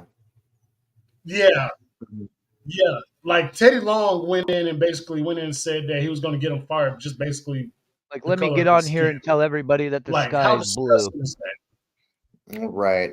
Yeah. I that is absolutely heard the Teddy crazy. Long stuff a couple weeks ago. But no, what he was saying about John Laurinaitis. But no, as far as this, it's just more stuff that doesn't necessarily surprise us that's coming out and just finally being acknowledged by other media. Like I say, that's kind of why you hear Hooley reacting the way he is. Yeah. But no, it's just another thing. Like say, we all have no doubt they're all pieces of shit in whatever fashion that they presented themselves in. So just I more didn't shit mean like coming out. I just meant it like, is this really not for the fact that Otis brought it up? I meant Oh, like when I no, saw that on no. Twitter, it was like, like Oh, big surprise. yeah. Yeah, that's exactly what I was. John Laurinaitis Nobody is a could be really garbage human surprised. being. Yeah. Yeah, Complete he is totally Oscar the Grouch, and I like Oscar the Grouch better than John Laurinaitis. Word. I know we all kind of touched in a little dabbed in on AEW Dynamite. We talked about Ospreay with the victory over Shibata. What a fucking banger! Jesus Christ! Like I was watching that match on my way to work, and that was absolutely a fantastic match between Will Ospreay and Shibata. Like, is there a match Will Ospreay has had that wasn't a banger? Can Never. anybody answer The guy, he only knows I've one not ever speed. seen one. that? Feature? I don't know if say, that feature? even exists for Will Ospreay. I said Will Ospreay. He only knows one speed, and Yeah. it's max. Yeah, All facts. yes. Well, and here's the thing. He said it himself in multiple interviews. He don't know. He only goes how he knows how to go. He doesn't know any other way. Exactly. Yeah. Well, and here's the thing. I want to put out some props to Katsuyori Shibata, because that man coming back from the injury that he did, subdural hematoma, from what I understand, like that's a severe brain injury. Really? And for him to come back from that kind of injury, like say when he first emerged in AEW and Ring of Honor, they were protecting him a little bit, just trying to test the waters and see how, because I mean he was over in New Japan kind of testing the waters and doing stuff too. But they, like, over the time that he's been here, you've just started seeing him start taking later scripts. You just started seeing him taking stiffer and stiffer and stiffer shots, match after match after match, and finally, I think it all kind of culminated last night. Like there is no Shibata. We have 100%, 1000% Shibata right now. So I like that. I am very excited for that. I just hope they can keep him safe, because after that kind of injury, like you have so many strikes to the head, and you could have some kind of different thing that kind of resurfaces, or have some kind of, I mean, there's just a lot of danger to having recurring injuries like that. So, or at least repeated blows to the head after those kind of injuries. So, but yeah, props to Shibata, for real. Ospreay made him look like a fucking animal last night, especially. Oh yeah, he definitely did. Future, you got anything you want to comment on Ospreay and Shibata? I didn't watch the match yet, but knowing Ospreay's body of work, the guy, he's gonna gas out. It's like, slow down just a little bit, buddy. Yeah. Yeah, I can see that. But he only knows one speed. I know, but it's like he needs to learn now. He needs to learn the American style, the television style of wrestling. It's like I said before, when he's flying off the top rope, picture in picture during commercial, it's like, yo, save it, do a chokehold, throw the guy outside the ring. Oh, I got something. I got something I want to talk about, but it's towards the end of the little segment right here, Ooh, though. it's spicy, huh? It is. We'll talk about. We'll give it a ravishing Rick Rude spicy or a Scott Hall spicy. I meant Spicy, all that. Um, then after that match, we go into our next match. Will be the EVP Bucks in an AEW Tag Team tournament match against Private Party. Damn fucking good match. Very reminiscent of their first meeting a few years ago and stuff. I loved this tag team match. I've always liked Private Party. Always been a fan of Private Party. yeah. Private But Party. Of course they won, right? Of course they won. I'm such a Bucks mark. It's ridiculous. It's embarrassing. Private Party The for sure EVP won. Bucks did pick up a victory. Man, I wish Private Party Wait, did pick what? up that victory. The Bucks won? What? Yeah, the EVP Bucks picked up the victory, which was a damn good match. And they move on here's to the thing. the next round. What? Well, here's the thing. If I can say this, me and JD said something last night about this match that I share a relatively similar sentiment to. My earphones are about to die, so if I sound different here in a second. No, last night's match between the two was awesome, without a doubt. But Private Party, as we see them now, it's still the same iteration as when when AEW first started. Shots. Oh yeah, here we go. That's all they've ever been, though. They haven't had any evolution. There's always been injuries that have clouded their creative in a sense, and they just never really matured or moved past. And so what JD was saying, they've been the same ever since they were in House of Glory before even AEW existed. So that's one thing I would like to see them change it up a little bit. I agree with that. I definitely agree with that. Julio, you got anything you want to say about this match? Or did you watch it? I don't think you watched it, did you? I didn't watch Dynamite, but I will say that somebody on Twitter put a side-by-side of The Rock with the spotlight on him, and then the Bucks coming up out of this on the elevator, the Cody Vader, as they call it, with the spotlight on them. And when you're just looking at this two side-by-side comparisons, I think they said, I think the caption of the tweet was, notice the difference or something like that. And I responded with, I would have captioned it, one of these doesn't belong. Because it just looks like, I mean, you see a bona fide superstar, you can just see The Rock's charisma just in that photo, just oozes. It's like if you didn't know who he was and you just saw a picture of that dude, you'd be like, who the fuck is that guy? Right? Yeah, for real. And then you got the Bucks, they're all small and they got their paint on. Nick's got his paint on Fu Manchu. I don't know, man. I don't know. I mean, I guess I like what they're doing with the Bucks right now, but it's just hard for me to get behind.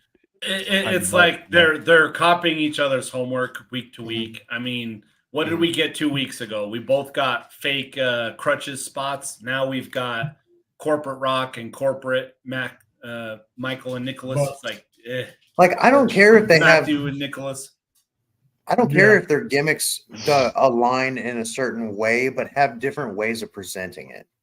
Is that with what Huli was just saying with those two pictures looking basically. That spotlight flicks on The Rock, and it looks like he's ascended from the heavens, and it's like, oh, it's like a god is amongst mortals, right? But then what they're trying to do with when the Bucks do it, it's just like, what are these clowns trying to do tonight, man? They need to stop trying to emulate other people's style and stop trying to poke the bear. And why are they using the Cody Vader? Is this all stuff to just piss us off as the fans? Is that why they're doing that?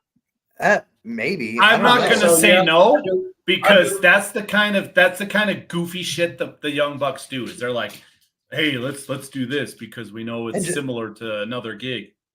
And I mean, even then, the Bucks are more of even though with their style, it's a little bit more contemporary, but they have an old school sense of how being a heel, of just doing anything and everything that they can to annoy the fan base. I got one thing to say real quick about Jen's comment about Private Party look like the Street Profits light. If you remember when AEW was starting and JD announced that Private Party was going to AEW, JD specifically said the Street Profits ripped off Private Party's gimmick. Yeah. Private Party actually did the that. shots and the solo cup thing way before the Street Profits were even a team. So actually, that was it might have looked like Private Party was Street Profits light, but Street Profits actually stole the whole gimmick from Private Party. Now, can we say that for certain? Like, if JD reported, JD because he actually went and saw the private party and was like, you know what? I like that gimmick. Triple H straight took that gimmick from House of Glory. Mm-hmm. I wouldn't put it past him. It is very interesting. I wouldn't put him past it, But like I said, when stuff like that happens, imitation is the biggest form of flattery that you can have. So if that's the case, gimmick infringement, But hey, if it's gimmick infringement, just different names and stuff, of course. But if that is the case, then Private Party is like, well, you know what? Hey, that could be something for when if they do jump to the E, you can have that feud on who gimmick first. You know what I'm saying? But that's just I don't know that it would ever come to that. The only person you ever saw really from House of Glory in WWE was Leo Rush. Right. Yeah. Right.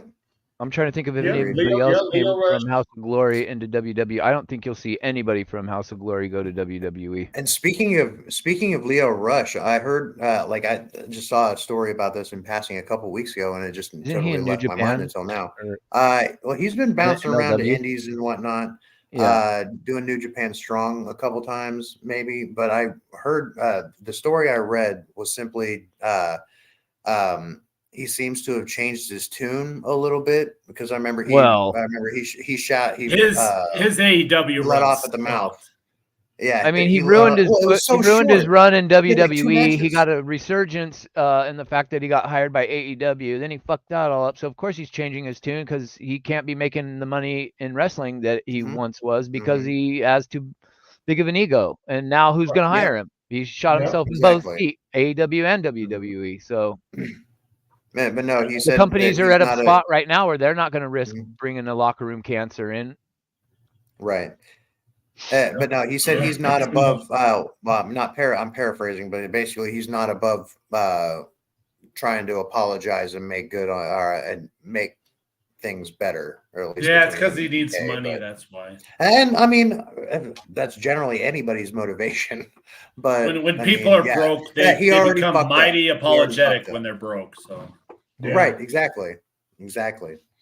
But no, I would like to see Leo Rush, what he is capable of. He's a good wrestler. He's really good. Whenever he showed up, did anybody see him when he was on? He's an when he was on MTV's Challenge and he got eliminated in the third week. I didn't see that. I don't remember that, but I remember him in the. Was he in the Cruiserweight Classic? Yes, I thought he was. Yeah, yes, he was. Yes. Too. He's so good. He's really actually very good. It's just sad that I hate when somebody is so that talented and you want to see him and you want to get invested in him because I was really interested in him when he showed up to NXT, and then they just talk and then you see him less and less and less, and then you start reading on social media about backstage stuff. I hate that when someone's got that much potential and then their attitude just kills it for them. And it's what a waste. What a terrible waste. Austin. Yeah, Austin Aries too. I loved Austin Aries in Impact back in the day in TNA. I was a fan. I loved him. I was a fan of Austin Aries, man. He was good in NXT. He was good in NXT. I believe Austin Aries. I believe Austin Aries should have been the Seth Rollins of old now, because the way his attitude and stuff was, Austin Aries was the man. He was just awesome, dude. But then that bullshit that happened and stuff, that TNA and stuff, and he left a bad taste in in wrestling fans' mouth. I really believe Austin Aries did do that. And you know what? While we was just while we was just talking about Leo Rush and stuff like that, didn't I hear some kind of story that he retired from wrestling? You know, I've heard a bunch of different stories about wrestlers retiring and at least talking shit about retiring. And like I say, people will just like people will start apologizing when their bank accounts starting to dwindle. I mean, Yeah. it's the same kind of situation. Like retirement probably didn't suit him as well as he had anticipated, if that was even the case.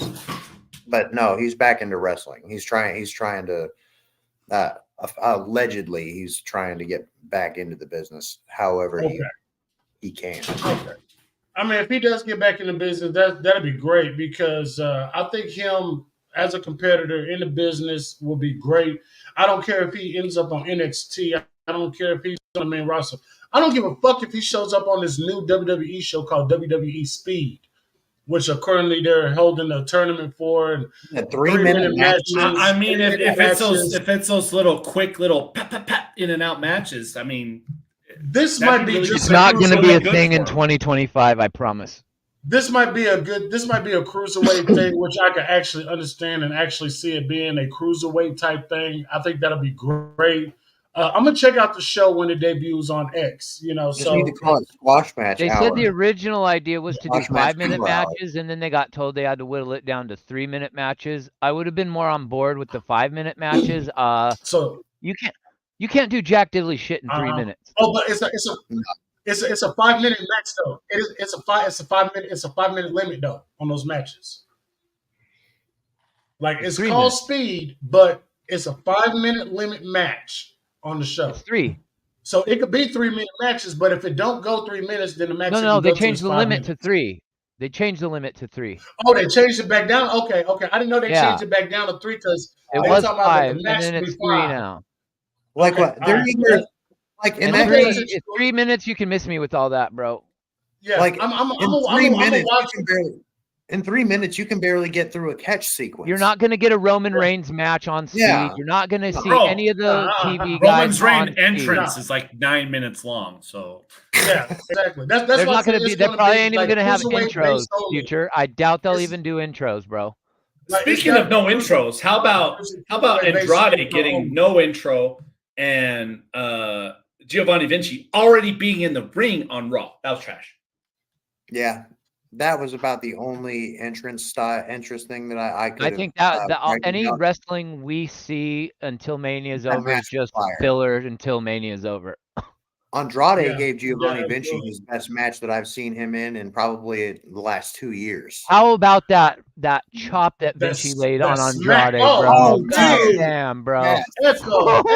Yeah. I don't think I've ever heard a chop that loud. And I thought I've heard Gunther perform some super loud chops. I've heard Big Show back in the day when Big Show would just pancake somebody on the chest and you'd be like, oh my God. I've got a video somewhere I want you. I think I've showed you, Otis, but Julio, I'm going to send it to you whenever I can find it. It's of Will Ospreay and Okada at Korakuen Hall. And I swear to God, it sounds like there was a gunshot. Like it was the loudest chop I've ever heard. But I mean, it's a smaller venue, or at least where the ring is in the venue. But no, it is the loudest chop that I personally have ever heard. Vinci slapping Andrade, I felt it in my chest, bro. I was like, holy shit.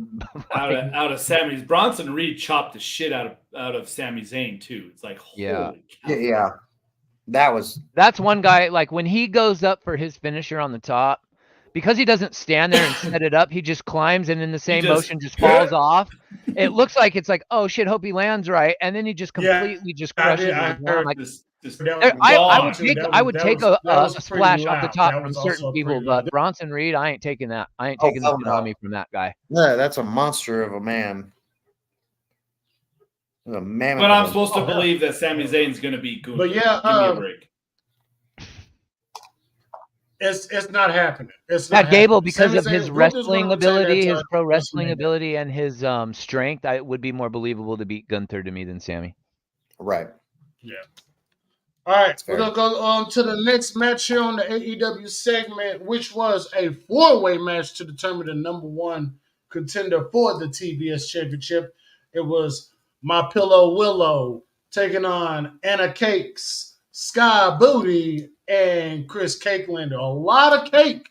There's a lot of goddamn bakery in this match, Holy, ladies and I'm gentlemen. gonna have to go watch this match. Holy cow! Wait, who? What? Woo, What there's I a missed? lot of Chris bakery in this It was match, Chris man. Statlander versus Willow versus Sky Blue versus Anna Jay. It was a four-way between those four for the number one Yeah, I just contender. said that. TBS I'm a title. big fan of Anna Jay's. Yeah, I didn't hear what you said, so I asked new again. look. I was like, who was wrestling Otis? That's why he repeated it. Sorry. Oh. But yeah, it was a four-way winner faced the TBS championship at Dynasty. Willow Nightingale picked up the victory. A lot of sweetness was going on in that ring. God damn it, I almost caught a cavity just watching this damn match. Willow won. Mercedes Monet with the most crappiest theme song in all of wrestling right now. The most forced Hey, chant in all I of want to say wrestling right this. now. And she comes out like I love her, but she comes out and she's like doing the whole Sasha thing. It's like, She didn't come do that. on. She wasn't really even doing that part. Well, I mean, last week she did. Her Last week she debut, did. when she was Yeah, doing the whole exactly. Sasha Banks movements, I was like, come on. Every fucking Do some thing. different movements. Like, I don't want to see Sasha Banks in this new character. I really I'm don't. already tired Yeah. of it. I'm already done. I'm already over it. Like The I think CEO some is of the, I think cringe. the crowd is starting to get over They it too. did like there's not a lot of changes they can really do I at think- this very second, but no, they did lighten up the CEO. They did stop shoving that down our throats a whole lot. Like they were still doing it, but it was just at the beginning, and then the rest of the song like was the lyrics and her The CEO at the beginning, right? CEO. I Yeah, think yeah. maybe they're doing that now because that's what they want her chant to be when she's wrestling. Mhm. I think you'll probably I wouldn't be surprised if they cut that whole beginning of the song off at some point to shorten her intro, and the Mhm. crowd's already chanting CEO, so you don't really need to hear the CEO in the song anymore. So It's probably- I you think bet they're that just they're gonna cut that out. You think they're It, just it should have been.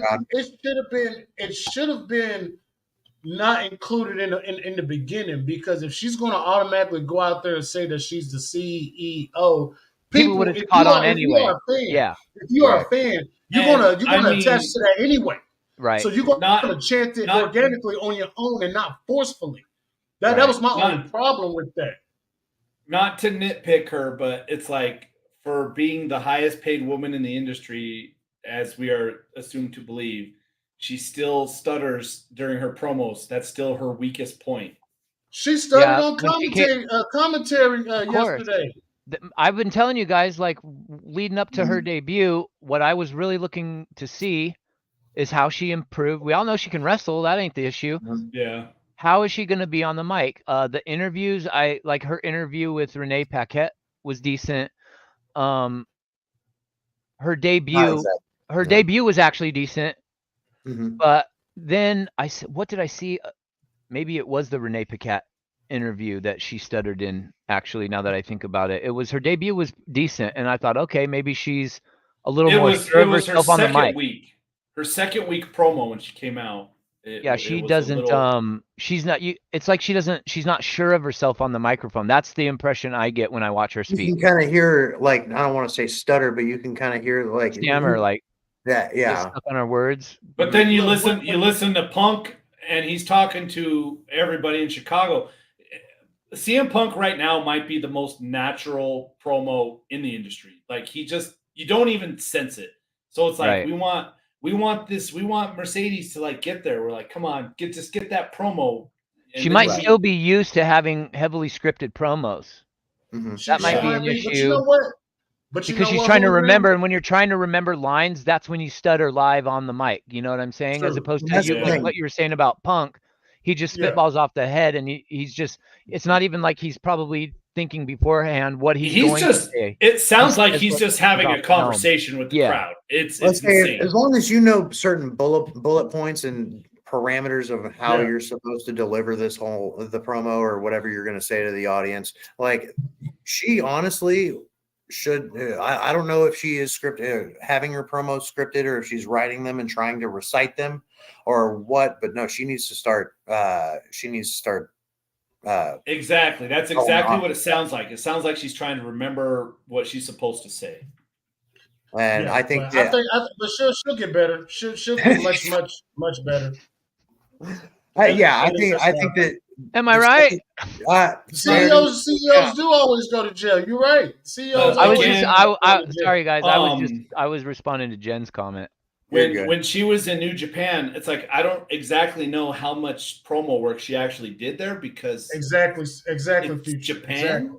No, I was gonna they don't really they have a time for the gaijin wrestlers to talk to everybody, but it's whether they understand English or what, it's not something that they're overly looking to promote at like to a high level on their shows, Right. or at least they'll give them a few minutes to say, hi, I'm here to make a difference and do this, that, and the other. But I mean, she's not exactly Kenny Omega and can switch from English to Japanese at the snap of a finger. So I think that based on that, she didn't really have a whole lot of time to talk over there. But I think that if they let the leash off of her in a sense and stop giving her scripted stuff, or if she's deciding to do it that way, I think her having bullet points and parameters is much more. Bullet points and parameters, as long as they're just like, all right, this is what you need to be in the neighborhood of. Just you do you, and then she might be a little better. Exactly. Yeah, but I definitely agree with that. We know definitely personally inside the ring, Mercedes Moné is probably one of the best female wrestlers on the planet right now. Definitely needs some promo work a little bit. Maybe she's just rusty as hell, but she definitely needs some promo work. Is she better? Hopefully, do you think she's better than Asuka or EO? As promo work, or she's in that same wrestling. You said she's in that. She's in that same category. She's top 5. I'll give her top 5. She's definitely in that category. And even Kyrie, I mean, she wrestled her for that big belt. For that New Japan Women's Championship. Yeah, she's definitely top 5. I'm definitely saying Asuka's definitely one of the best. I'm definitely saying Mercedes is definitely a top 5. I'm not going to shorten people like I guess I could say Charlotte, because Charlotte is fucking good in the ring. It's just her moveset fucking sucks. The one thing I hope I like Rhea. Rhea. The one thing did we like Rhea's picture in the hotel? Tiffany Stratton. Tiffany Stratton is definitely up there. She's definitely in my book of top 10 of one of the best wrestlers right now. So she's being accused of stealing moves and gimmicks. Who? Tiffany Stratton. Well, they're gonna say this Tiffany stealing moves from who? Charlotte? They're gonna say that the moonsault and stuff. What is she stealing? Ricochet's moveset with the back handsprings or what? Okay, they're both gymnasts. Ringside News. I don't know. I just saw this. It was on my feed. What are your thoughts on Tiffany Stratton being accused of stealing moves and gimmicks? That's bullshit. I'm gonna call blunder on that one. That's bullshit. Bro, like watching Tiffany's workout videos on Instagram. Holy shit! Like she's putting the work. She is putting in the work. All right. So we're gonna move on to the next match that happened in Dynamite. It was the tag team contenders match. Best Friends pick up the victory over the Undisputed Kingdom. Looks like we're gonna have Best Friends to move on. I know Collision is gonna be let me see, who was it? It was Big Bill and Ricky Starks taking on who upset it? I forgot the name of the team that upset at the House of Black. I forgot their names. I forgot, but they're gonna match out. They're gonna go 1-on-1. The winner of that match faces Cassidy and who was it? It was not Chuck Taylor, but Trent. Trent. Cassidy and Trent, best friends. And the winner of the FTR and what's the name, man? I think FTR is wrestling those other guys. But the winner of that faces the Bucks or whatever. Of course, the finals is going to be held at Dynasty. Listen, this tag team match, it definitely was a good tag team match. I wouldn't put it up there as part of the match of the night, because the match of the night is actually going to be the next match I'm going to talk about here in a minute. But Best Friends picked up a victory, real good match. Where the fuck was Wardlow? It was Undisputed. Yeah, it was Undisputed Kingdom. Sorry. Yeah, where the fuck was Wardlow? He was in the back combing that hair that he has now. That's fucked up, future. Wardlow was supposed to be out there. Did Top What's Flight that? beat House of Black? Patrick Palmer saying The team that beat the House of Black last week. it wasn't Is Top Super Flight. Card of Honor going on right now? No, Nuh-uh. next week, next Friday or next Thursday. I gotta Or cover it. something like that. Okay. But I forgot the name of that group. So it starts. It's Top Flight versus Starks and Big Bill, and it's FTR versus that other team. How That much do other you want to team. bet? How much do you want to bet that this is Starks and Big Bill's last match? I don't necessarily think Big Bill. I think it is too. Because I'm Yeah, thinking because it Starks. doesn't I think really it even is. make I sense that they're believe even in this 100%. tournament. And if who's not in the tournament? Blackpool Combat Club. Oh yeah, Which John Moxley just resurfaced today. But I think earlier today with a he's gonna ball. be busy. He shaved his head. Busy man. who did? Busy man is John Moxley. He's He going. shaved his He's head? getting ready to go through that match in Japan. Yeah, He's getting ready to go he's do got that. a couple. He's got a couple. He's And got then a he gotta couple go to gigs lined Mexico. up right now.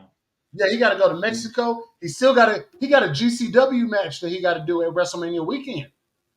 He So loves this his Saturday- indie shit, doesn't he? This Saturday, So, FTR he's Moxley's doing.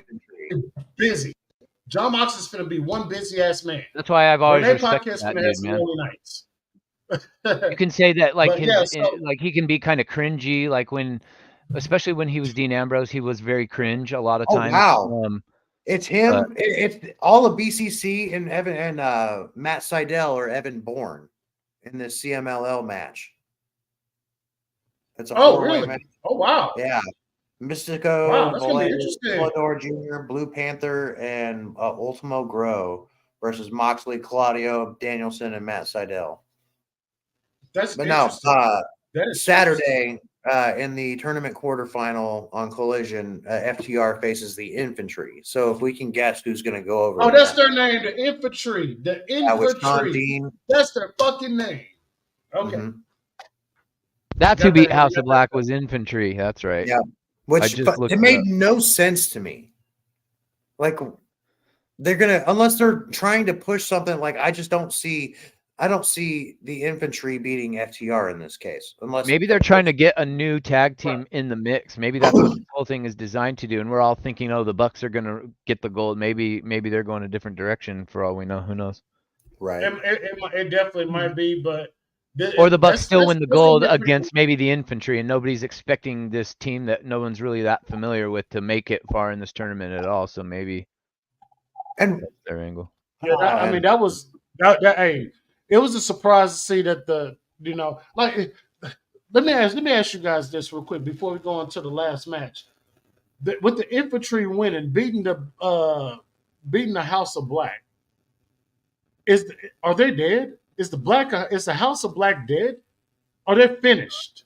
I don't want to think they are, but at the same time, I think that something needs to change. Malachi needs to be in more singles matches if he's really going to be around more. They need to put Don't more. want to be.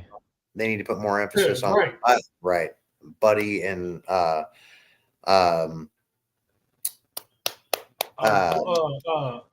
Brody.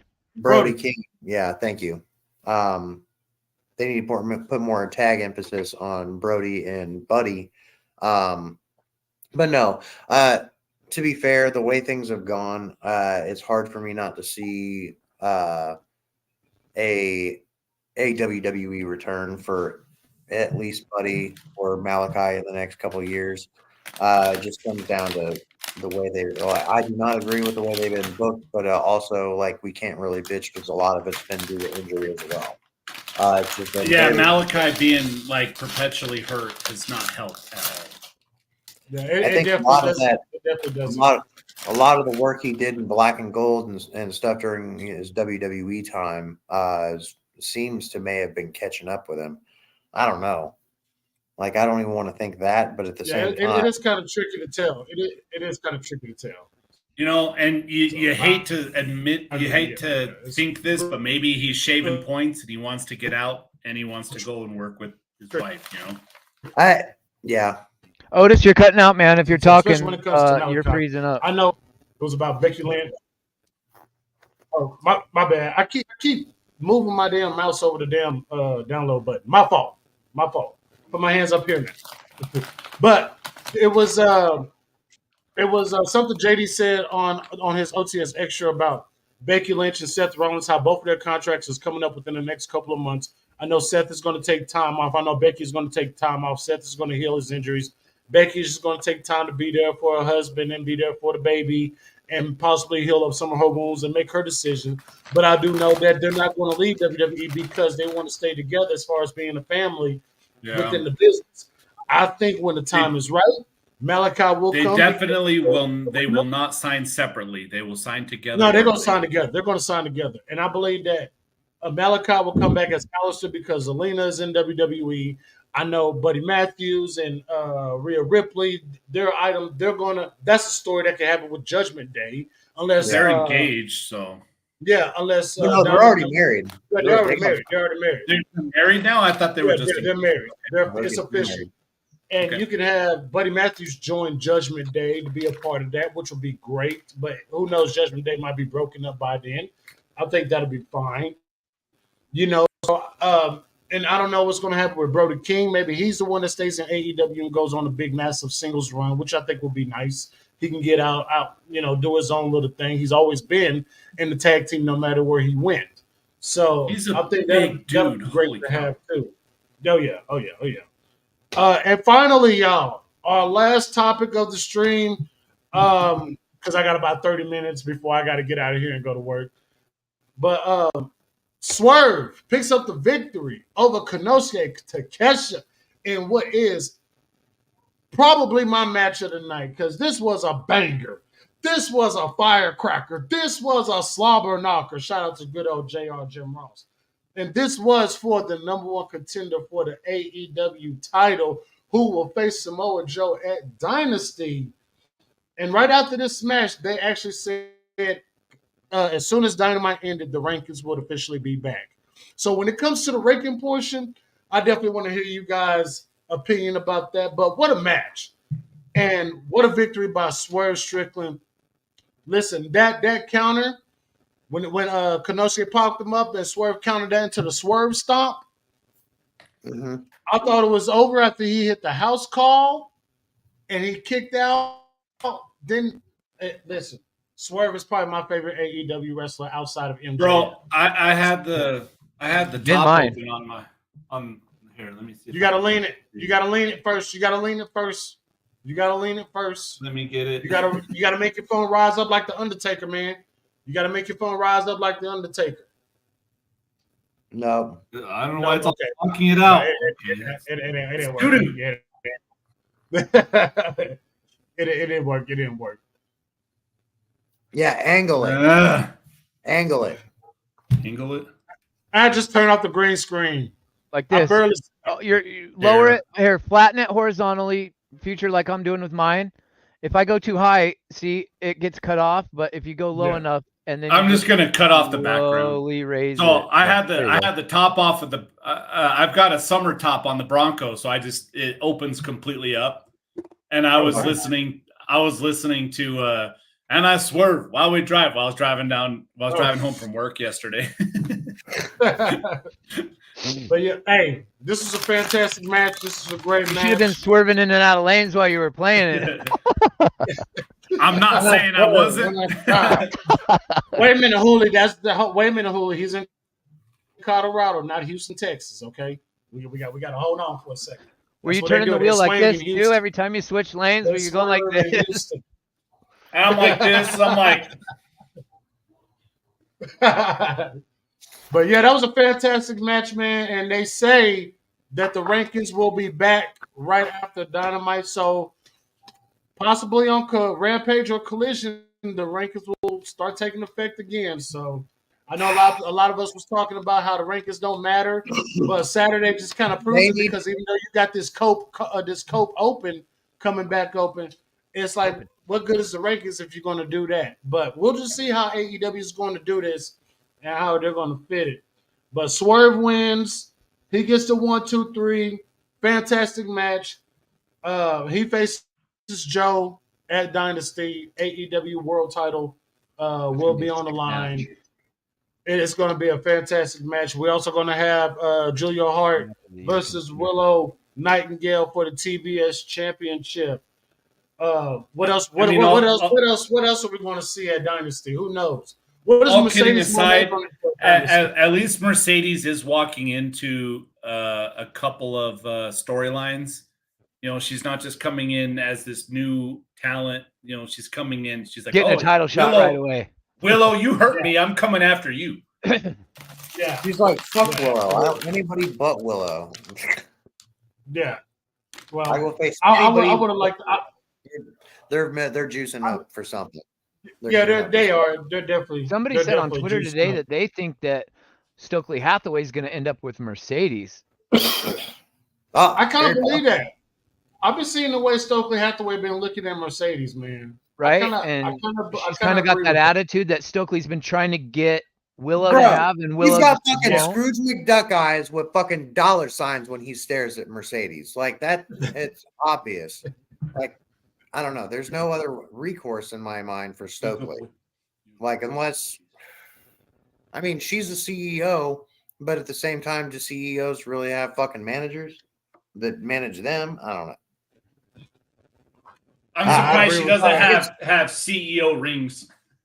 Yeah, we'll see how it goes. But I mean, I wouldn't be opposed to it. It's just that you gotta, that's the thing. For one, with the rankings, they better pay very close attention to how they're fucking playing all and doing these matches, because if they let one fucking show get out of whack, then that can screw up a lot of momentum and a lot of rankings for a lot of people.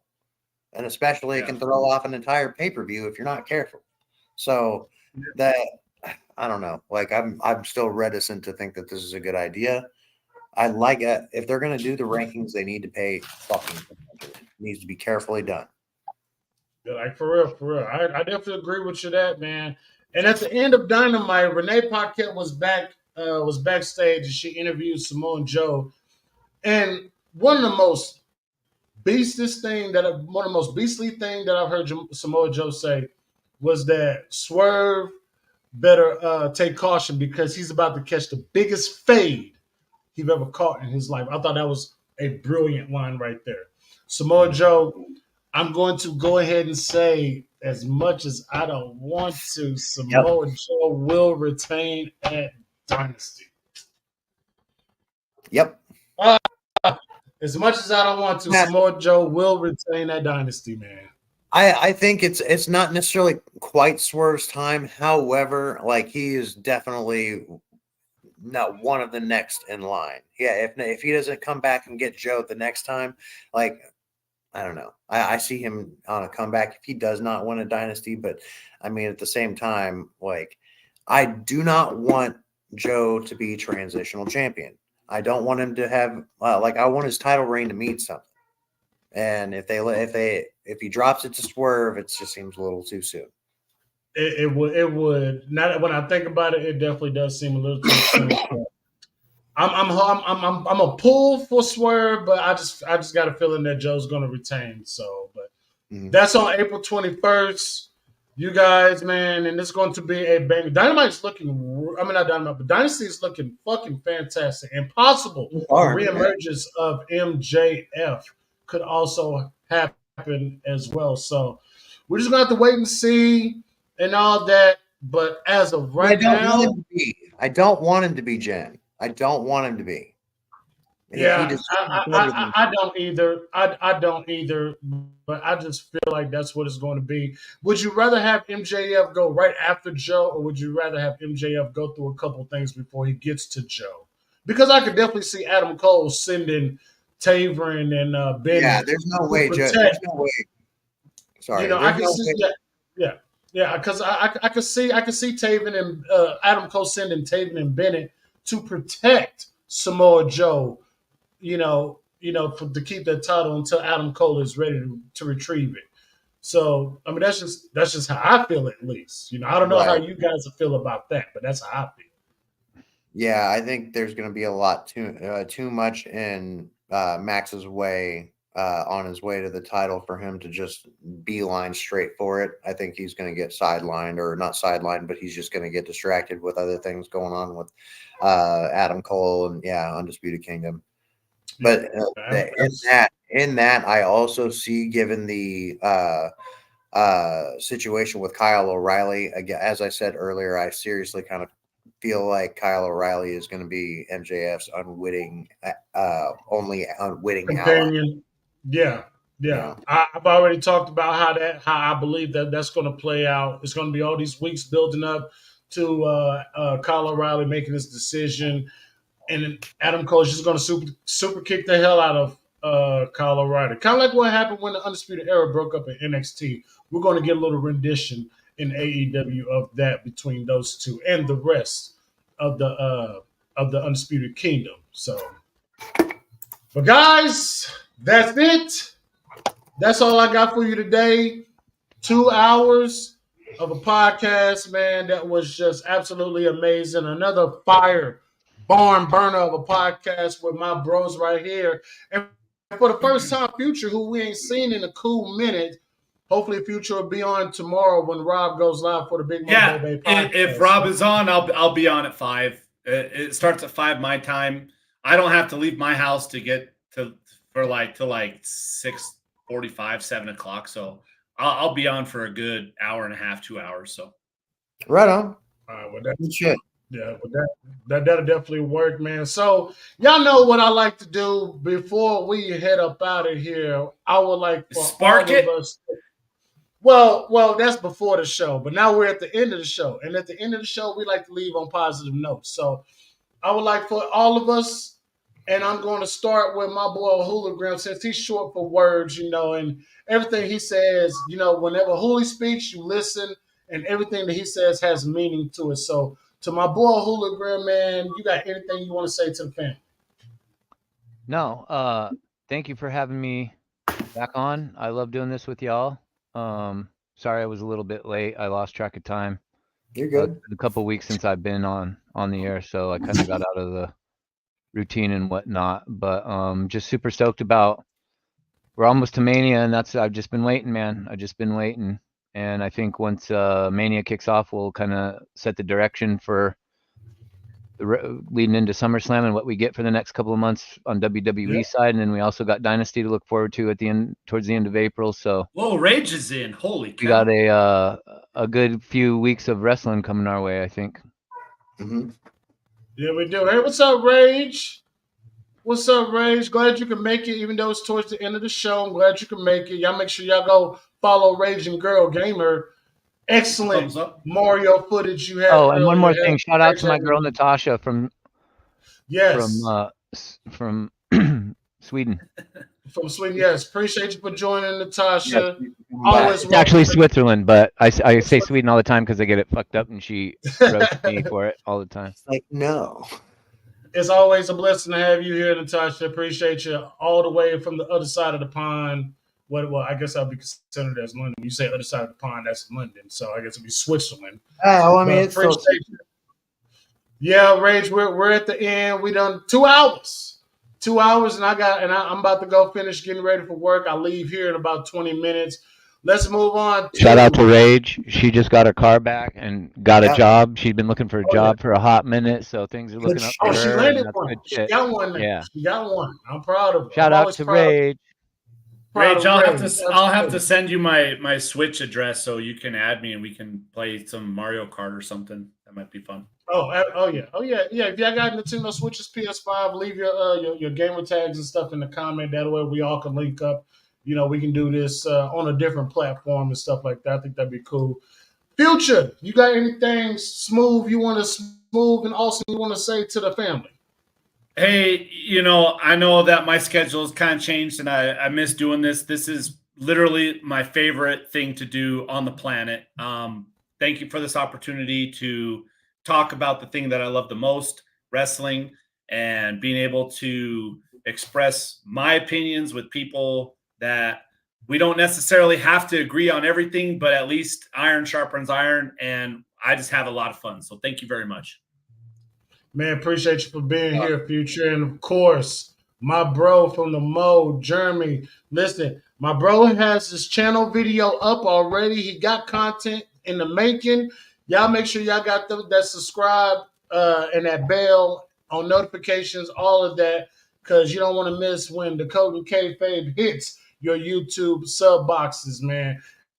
Anything you want to say to the family out there, my bro? Well, you're breaking up, but no, not a whole lot. Just again, kind of like what Hooli said. Thanks for letting me come on here and shoot the shit with y'all and hang out. And obviously, let me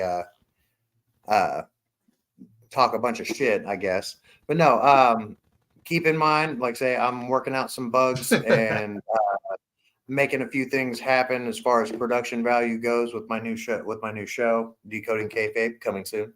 But relatively soon, within the next, I'm gonna try and have things going right around Dynasty time. So we'll see where we're at then.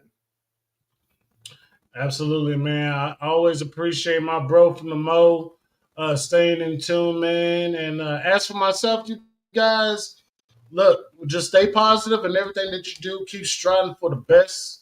Always remember to try to be the best person that you can be. Don't let nobody tear you down or tell you different. You believe in your own goals. You got your own path. You just got to succeed at it and just keep your mind focused and everything. You know what I'm saying? And always remember to tell somebody that you love them, because you never know, tomorrow you might not hear or see from them again. So with that saying, with these three jokers right here, I love every single last one of these guys. I love every single last one of y'all in the chat. Rob, contact us, bro. Somehow, some way, you got to contact us. Rage, we love you.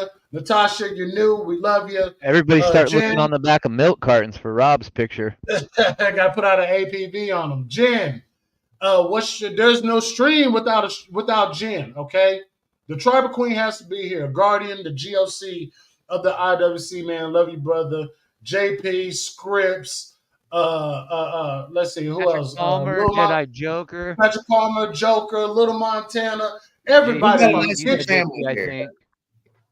If I get you, you know who you are, man. It comes from the heart, man. I love every single last one of y'all. Shout out to Jesse, JD, and everybody else that I mentioned, didn't mention. Ticket Drew, just everybody. Hey, shout out to DJ Storm. Shout out to Phil. We met, my bro, man. We had a good conversation on Twitter. We had a good conversation on Twitter yesterday when it involves CM Punk and Drew. He thinks CM Punk and Drew's going to go at it at SummerSlam. I'm thinking it's probably going to be Survivor Series, because that's usually around the 6 to 8 month heel time, but so is SummerSlam as well. So we'll just wait and see. But I appreciate you guys, man. You guys mean a lot, man. We're at 868 subs, man. We're only going to grow, man. We're not that far from the 1K, man. And just do me a favor. Hit that like, press that subscribe, hit that bell for all notifications. If you want to support the channel, the Cash App is down at the bottom scrolling. But only thing I ask for is for you guys to hit that thumbs up to put me up in the algorithm. If you miss any of my other live streams or my other broadcasts, it is live on the channel right now. Just go check it out. Leave a thumbs up on it or what have you, whatever you may will. But hey, I'm proud of us, man. Look how far we have come. Look how far we have come, and I'm so happy to have a crew like these guys. I don't even dirt sheet. I just talk my bros on here, man. It's all good.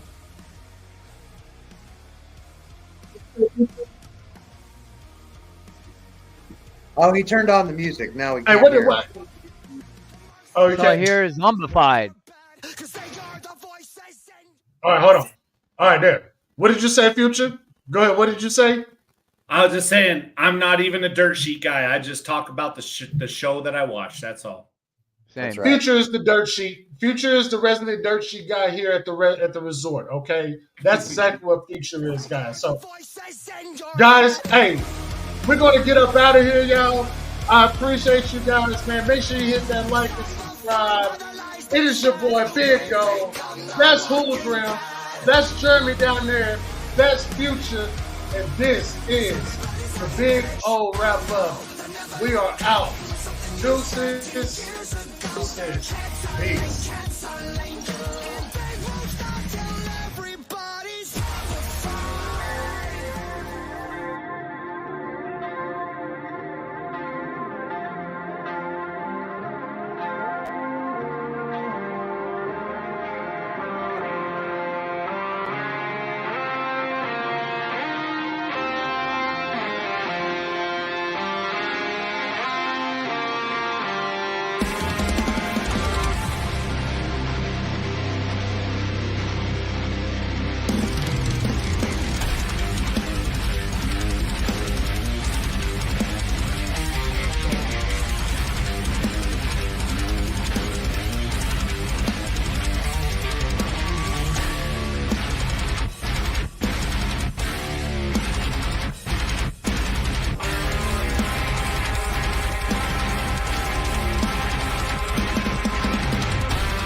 Welcome to the BiggOh Wrap Up. Hosted by your boy, BiggOh, Color and Midnose Mark and the rest of the Bay family. Grab your beverages and your snacks. And like BiggOh says, if you got it,